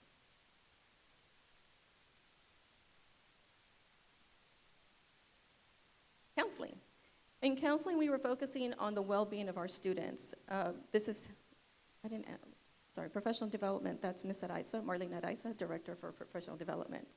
For counseling is our director, Ms. Sandra Romeros, and Ms. Romeros has been working with our counselors. Again, we're looking for alignment and consistency across the board. They worked on making sure that we were meeting the mental health and well-being needs of our students and developing programs. One of the things that I wanted to highlight here on this one, in that little photo there, one of the things that they did this year is making sure that we have our transitions from 5th grade to middle school, from 8th grade to 9th grade to the high school. And so here you have, these campuses went all out in welcoming our 5th graders. They had a parent event, so parents got information for the to prepare for transitions, and then the students had tours of all the middle school campuses. Ms. Romero also oversees advanced academics. And so here, we focus on expanding awareness, and so you'll see some of the activities that took place there to increase awareness of what San Benito CISD has to offer, and then also making sure that we are providing a robust catalog of offerings of these classes to our students. And so I'd like to go ahead and highlight a couple of things here. And some numbers are not up there, but one of the things we want to go ahead and notice is here our College Board National Recognition Scholars grew from 24 last year to 61 this year. Also this Saturday, we will be recognizing our students who are graduating with an associate degree. Last year we had 14, this year we have 18. I'd also like to go ahead and note our students participating in dual enrollment courses. So individual courses that were taken, we had 926 last year. This year we had 1,138. That's an increase of 212. Number of participating students, last year we had 219 students participating in dual enrollment. This year we have 313, an increase of 94. This is not including our summer classes. Currently, we're offering session 1 and session 2 in the summer. 94 students participate in session 1 and 93 participating in session 2. And we're still taking enrollment on those. So I wanted to highlight that. CTE, Mr. Fernando Rosa. So we are director for CTE. This year, what we wanted to do is strengthen our collaboration between counselors and the CTE department to ensure that our students are completers, not only concentrators, but completers, and we have strong alignment in pathways for programs of study. Also, we did make a requirement for all students that are in those courses that have an aligned assessment, they were required to take the IBC test. And so here you see that in 2023-24, we had 409 industry-based certificates earned, and this year, we have 998. That's an increase of 589, and I'm going to tell you we still have students that need to test. After-school program with Nancy Casas, I cannot keep up with her program. They are busy, very busy. One of the things I want to highlight here is that we were focusing on creating more family engagement with student activities. So she provided a robust array of activities that included parents coming in and working with students throughout the district. She also invited parents and created activities for parents to come in and engage with administrators throughout the district as well. Also working on CCMR awareness, she was the one, her department spearheaded our CCMR Expo that had over 80 community partners represented at that event. Teacher and incentive allotment is not a department, but I don't know that people truly understand the amount of work and effort that goes into this department, into this initiative. Thank you. Initiative. This is headed by Ms. Kathy Abrego, Assessment, and Ms. Marlena Daiza, Professional Development. One of the things that we wanted to make sure that we did this year is provide clarity for teachers. And so what they did is they provided trainings, FAQ sessions, resources. Every teacher received a sheet that told them exactly how they had scored on their assessments and on their T-test to see how that calculation came up, to give them an idea of how they can improve for the next year for the ones who didn't get it. This is very important because we truly believe that good teachers deserve the recognition and the reward that comes with it. Points, oh, wait a minute, I got ahead of myself. Points of pride, we just talked about our ERP honor roll schools. These are STAR schools. These schools are recognized because they have a high socioeconomic disadvantaged population. And not only do they have that, but their students in those areas, they're closing the gap. So what they look at is how's the general population do versus our socioeconomic disadvantaged students, and they look and see how your students are performing in these areas. The same thing for the U.S. Best Honor Roll schools, U.S. Best Elementary schools, and of course we want to acknowledge our Capturing Kids' Hearts. We are now a Capturing Kids' Hearts National Showcase District. Was there a banner for the district? Because the district is one too. So now everyone wants to see numbers. Here are some numbers for you. We don't have I'm going to get ahead of myself. Early childhood, we started with pre-K3 this year, and our students are thriving. Want to kind of give you a little bit of context with this data. What we have here, if you'll notice in the beginning of the year, so we're looking at beginning of the year to the end of the year growth. I need you to know that that data is not stagnant. So the expectation in the beginning of the year, we had 55 students that were on track in the beginning of the school year. But that expectation changes at the end of the year. So if the expectation was that they had no 2 letters in the beginning of the year, they're not looking at 2 letters at the end of the year. It's going to be 7 or 8 letters for pre-K3, possibly, right? I'm just giving you some numbers for reference. So the expectation increases from the beginning of the year to the end of the year. So if you see there that we went from 55 in the beginning of the year to 84, not only did they grow, but they closed the gap. If you'll notice for each one of these, and we're looking at phonological awareness, and we're looking at math basic skills, each one of these is over the 80th percentile. So our students, 80% of our students or more across the board are ready for the next grade level. Is this our pre-K3 program or Head Start? This is our pre-K. This is our pre-K. All our 3-year-olds that we have. And then you'll see the data there for our 4-year-olds as well. NWA MAP. So our MAP assessment, what you have here is a comparison. These are not the numbers. This is not where we want to be. I'm going to be very frank and honest about that. This is not where we want to be. But what we're looking at and focusing on this year is growth. So you can see where were we at this point last year and where are we now. And you can see that there's been steady growth in both reading and math across the board. STAR EOC, we don't have our STAR data, so we have fall data, and I know we went over this when we first received it. And you can see that we have growth. We do have a little bit of a dip in English 1, English 2. We went in and did some work. The high school team has been working very hard, and we expect that to go up. But it shows a trajectory of where we're headed. We are pending end of year STAR results, and we're hoping for some good news. Looking ahead, it's a long list of things that we're looking at. As we look for the 2 years ahead, our work continues with a sharper focus and stronger alignment. Our commitment is to strengthen systems that monitor instruction and outcomes so that progress is not left to chance, but driven by intention. The Office of Academics, this is my first year as my Assistant Superintendent of Academics, and really 70% of my team is new in their roles. So I'm extremely proud, they're all over there. I'm very proud of all of them for the work that they've done. They've been very focused and very intentional with the work that we have at hand. We concentrated on building foundational systems, establishing clear processes, strengthening communication, and most importantly, centering our work on high-quality instruction, leadership development, and student achievement. At the same time, I want to recognize the real work, the impactful work that takes place, and that's at our campuses and in our classrooms. It's our teachers teaching and our administrators leading with urgency and with heart. I believe we've laid a strong foundation and a solid framework for continued excellence and future success.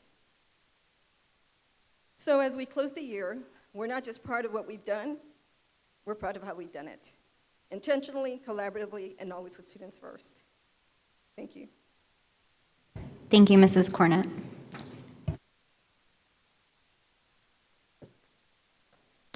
I don't have a question, I just have a comment. I just want to thank Mr. Perez and yourself and all the staff for working on improving our students' understanding. Working at the high school, it's really important that the foundation, which you were covering, the pre-K3 and our 4-year-olds, that they have that foundation that they need to be successful when they graduate from high school. So I just want to congratulate everybody for the hard work that they've been doing for our students across the board. Thank you. I do want to just thank you, Delia, for everything you do. All of the curriculum department, we know it takes a village. And I said it earlier, the success of our students is dependent on us, and we're succeeding. So congratulations, great job. Thank you. I have a question for you, or maybe a statement, I guess. I just want to say thank you to Ed Downs' principal over there, my granddaughter's first year, 3-year-old, and she socializes, now she's gotten worse. And she said that one little boy told her, "How dare you, Mila?" So I said, "What did you do to that little boy?" She's communicating, she knows her numbers, her letters. She's even starting to write at 3 years old. Thank you all, everybody in this room that do stuff for our kids. I appreciate it. Thank you. Yeah.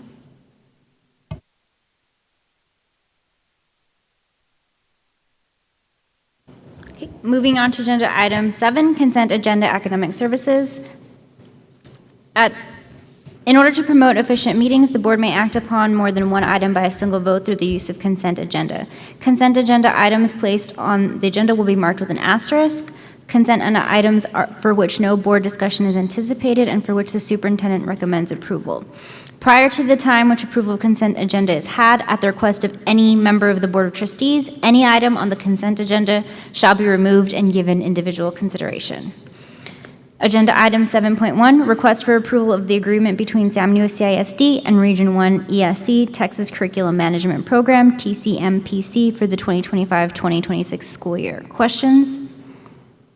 Consent. Agenda item 7.2, request for approval of the letter of agreement between San Benito CISD and Brownsville ISD Adult Continuing Education for the 2025-2026 school year. Questions? Consent. Agenda item 7.3, request for approval of the memorandum of understanding between San Benito CISD and Little A's Play School LLC for the 2025-2026 school year. Questions? Consent. 7.4, request for approval of the memorandum of understanding between San Benito CISD and Spirit of Joy Christian Child Care Center LLC for the 2025-2026 school year. Questions? Consent. 7.5, request for approval of the memorandum of understanding between San Benito CISD and Adorable Kids Child Care Center for the 2025-2026 school year. Questions? Consent. Agenda item 7.6, request for approval of the memorandum of understanding between San Benito CISD and Communities in Schools for the 2025-2026 school year. Questions? Consent. Agenda item 7.7, request for approval of the memorandum of understanding between San Benito CISD and Region 1 LASSO Grant Cycle B. Questions? Consent. Agenda item 7.8, request for approval of the optional flexible school day program for the 2025-2026 school year. Questions? Consent. Agenda item 7.9, request for approval of the amendment to the secondary course catalog for the 2025-2026 school year. Questions? Consent. Agenda items 8 are the consent agenda for business and finance. Agenda item 8.1, request for approval of cash account report for April 2025. Questions? Consent. 8.2, request for approval of comparison of revenue and expenditures to budget for. Questions? Consent. Agenda item 8.3, request for approval of tax collection report for April 2025. Questions? Consent. Agenda item 8.4, request for approval of check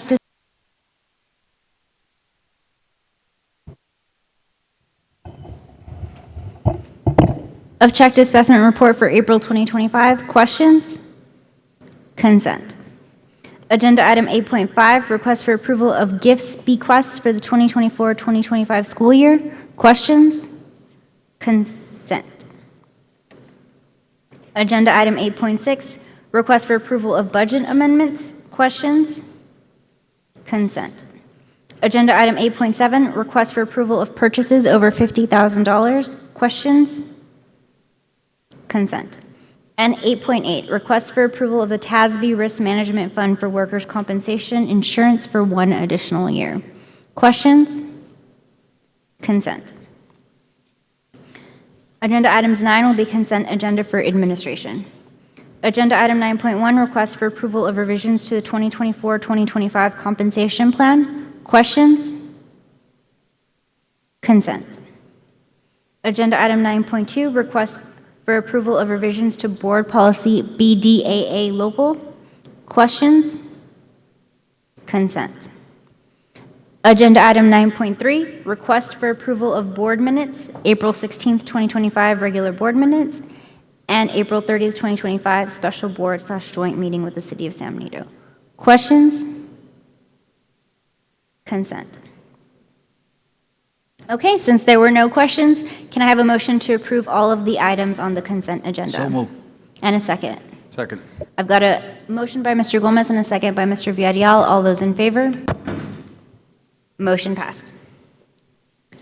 Moving on to agenda item 10, the action agenda. We've got agenda item 10.1, discussion and possible action to accept the bids received on the following property struck off to Cameron County for itself and other taxing jurisdictions from a tax resale conducted on April 1st, 2025. This will be for legal description Lot 7, Block 2, Commercial Addition, in addition to the City of San Benito, Cameron County, Texas, as described in Volume 10336, page 237, Official Records of Cameron County, Texas, account number 577-85000-20007000. And legal description of .9 acre, more or less, out of the southwest 1/4 of Block 86, San Benito Land and Water Company subdivision, Concepcion de Caricitos Grant, Cameron County, Texas, as described in deed dated January 22nd, 1996, from Ernesto Tamez Jr., independent executor of the estate of Ramon B. Carrizales, deceased to Ernesto Tamez Jr., in volume 3697, page 190, official records of Cameron County, Texas, account number 88527008600001600. And legal description, Lot 4, Hollingsworth subdivision, a subdivision in the city of San Benito, Cameron County, Texas, according to the map or plat thereof, recorded in Volume 8, page 36, map records of Cameron County, Texas, account number 58860, oh my gosh, 6000000004000. Miss Elise. Thank you. Dr. Cruz, Superintendent Perez, and members of the board, thank you for having me this evening. We do bring 3 properties to you tonight to present the highest bid that was received at a tax resale conducted on behalf of Cameron County and the other taxing jurisdictions who all have an interest in the properties that we are bringing forth. This tax resale was conducted after the properties were struck off from an original tax sale. Once we obtain a judgment on a property because a foreclosure petition was filed, we request an order of sale and conduct a tax sale at an online tax sale process that has been in effect since about March of 2020.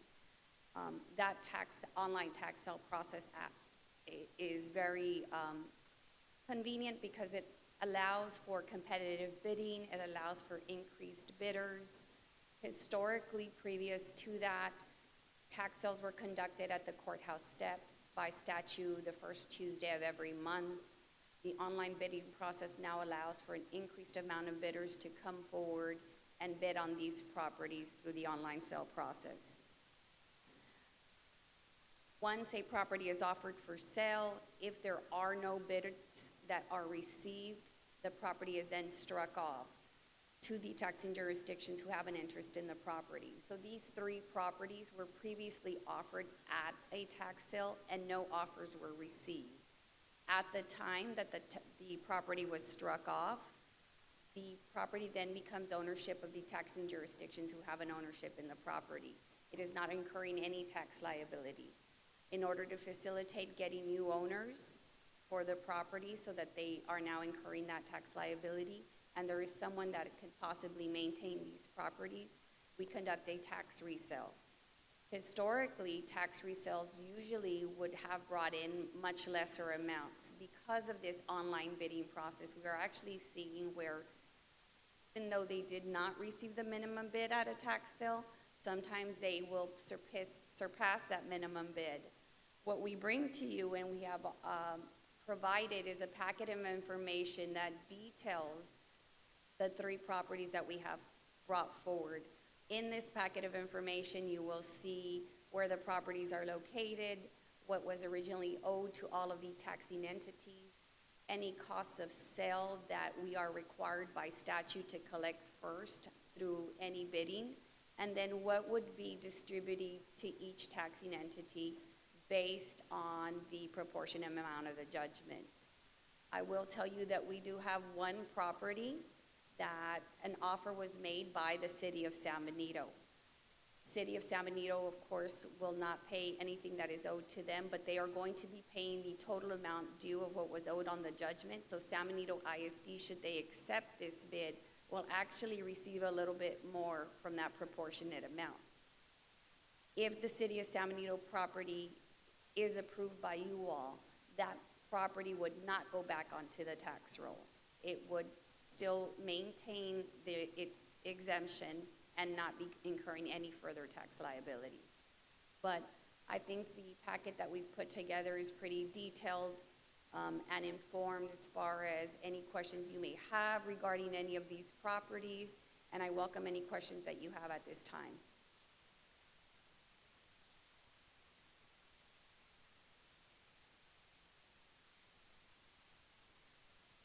What's the amount that they're, I don't, do you have a packet? I don't have a packet. We did provide a packet Sorry. that details each property and each amount, but I can read that to you if you need that, ma'am. So on the packet, there's the judgment to the ISD and the amount to the ISD. Correct. So the judgment to the ISD is the initial amount that San Diego ISD would have received under the judgment. The amount to the ISD will be the amount that you receive should you accept these offers today. So for the first property, which is lot 7, would be $213.20. And then the second property, which is the one that you're saying the city of San Benito is requesting to buy, that would be $8,091. And The amount that you would have received was $2,300. so we do end up coming out a lot better on that one. Yes. The only thing with that property is it will no longer put back onto the tax roll. San Benito ISD. This city would not pay taxes on it. And then the second property, we will be getting as well, $9,741, and that one does go back onto the tax roll. That's correct. Okay. Now, we are required to present this to each entity. We've gone to the city of San Diego, they've approved. We are scheduled to go to Cameron County next week. So each entity would have to approve the offer made so that the bid can go forward. But like we said, we've been very fortunate with this online bidding process that even though at the initial tax sale we did not receive submitted a bid, for some reason or another, when we take the property to resell, we end up receiving these much higher offers. I have a question. How are you? I want to have a question. Once you resell these properties, and the properties are lost, does the prior owner has a certain time to recoup this after the new buyer buys it? So by statute, there is what's called a rendition penalty. I'm sorry, not a rendition statute that allows for, depending on the date of sale and when the deed was recorded, the prior owner and how the property is categorized has the right to redeem the property. So it's usually 6 months on any property that is vacant property and 2 years on any property that is considered homestead. Doesn't have to be actually classified as homestead by the appraisal district, but if the property owner is able to prove up that the property was used as their primary home, they've got 2 years from the date of the recording of the deed to be able to redeem that property. I can tell you I've been with the firm for about 16 years now, and I've only ever seen property redeemed twice. Thank you. Mr. Pettis, your thoughts? I think it'd be different if it was solely our property, but I think because it's split between different entities, I would recommend that we do this.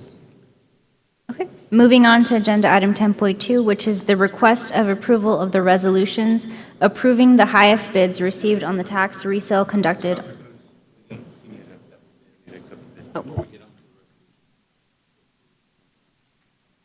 At this time, I will request a motion to accept the bid for the property struck off to Cameron County. So moved.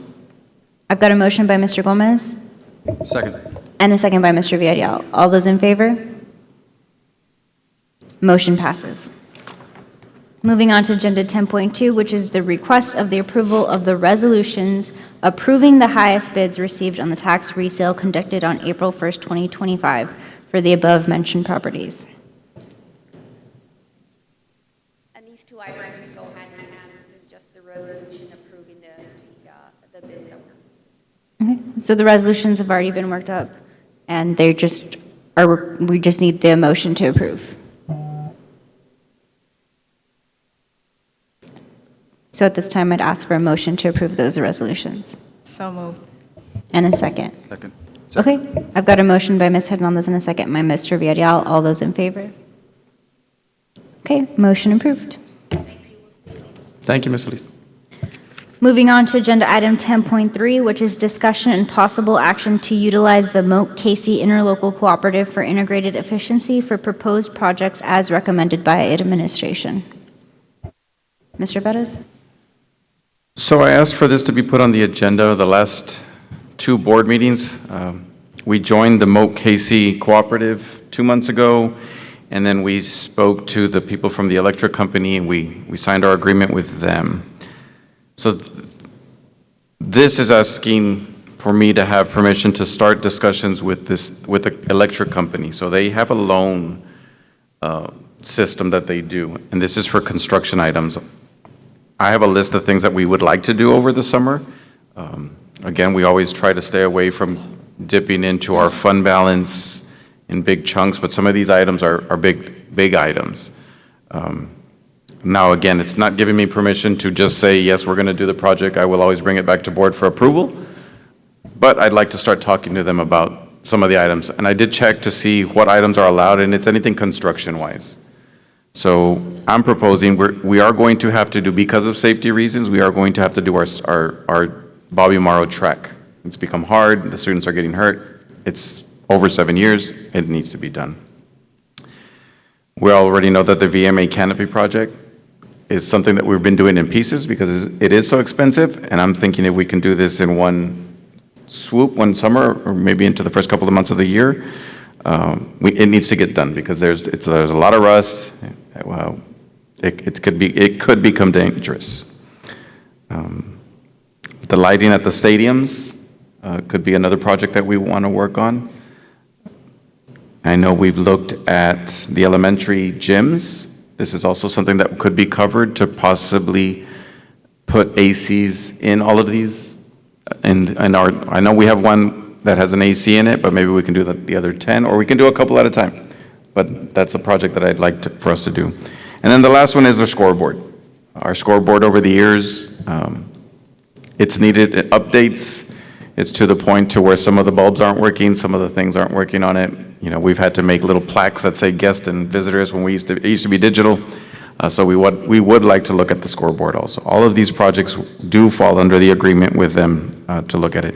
And I had a meeting with them this week. The way they explained it was they actually get us in touch with vendors. They try to get us the best prices. They try to use local vendors. Again, they do have to follow all our procurement methods, but this would be a loan for all of the projects that we can pay over 7 to 10 years at a very low interest rate of 0.5. We will never get a loan you can ask Ms. Mata, you'll never get a loan under, this is practically a 0% loan. They're charging us administrative fees just to run the paperwork, but I'd like to see what this is all about, so. So right now, what you're asking is just for the authority to go ahead and Start discussions and see what numbers we come up with them. And then everything will be with the intention that everything is brought back to the board for final approval and everything like that. Yes, all of our procurement will still have to be done. I do anticipate moving forward with our Performing Arts Center project that we're going to have a couple of more special board meetings. So if we can get pricing and things, settled down with this, I can always bring them into those meetings also, so. Okay. So at this time, I'd request a motion to allow the administration to utilize the Moat Casey Interlocal Cooperative for Integrated Efficiency for proposed projects. Motion. I've got a motion by Mr. Villarreal, and I need a second by Mr. Dana. All those in favor? Let's get the best prices on these. Thank you.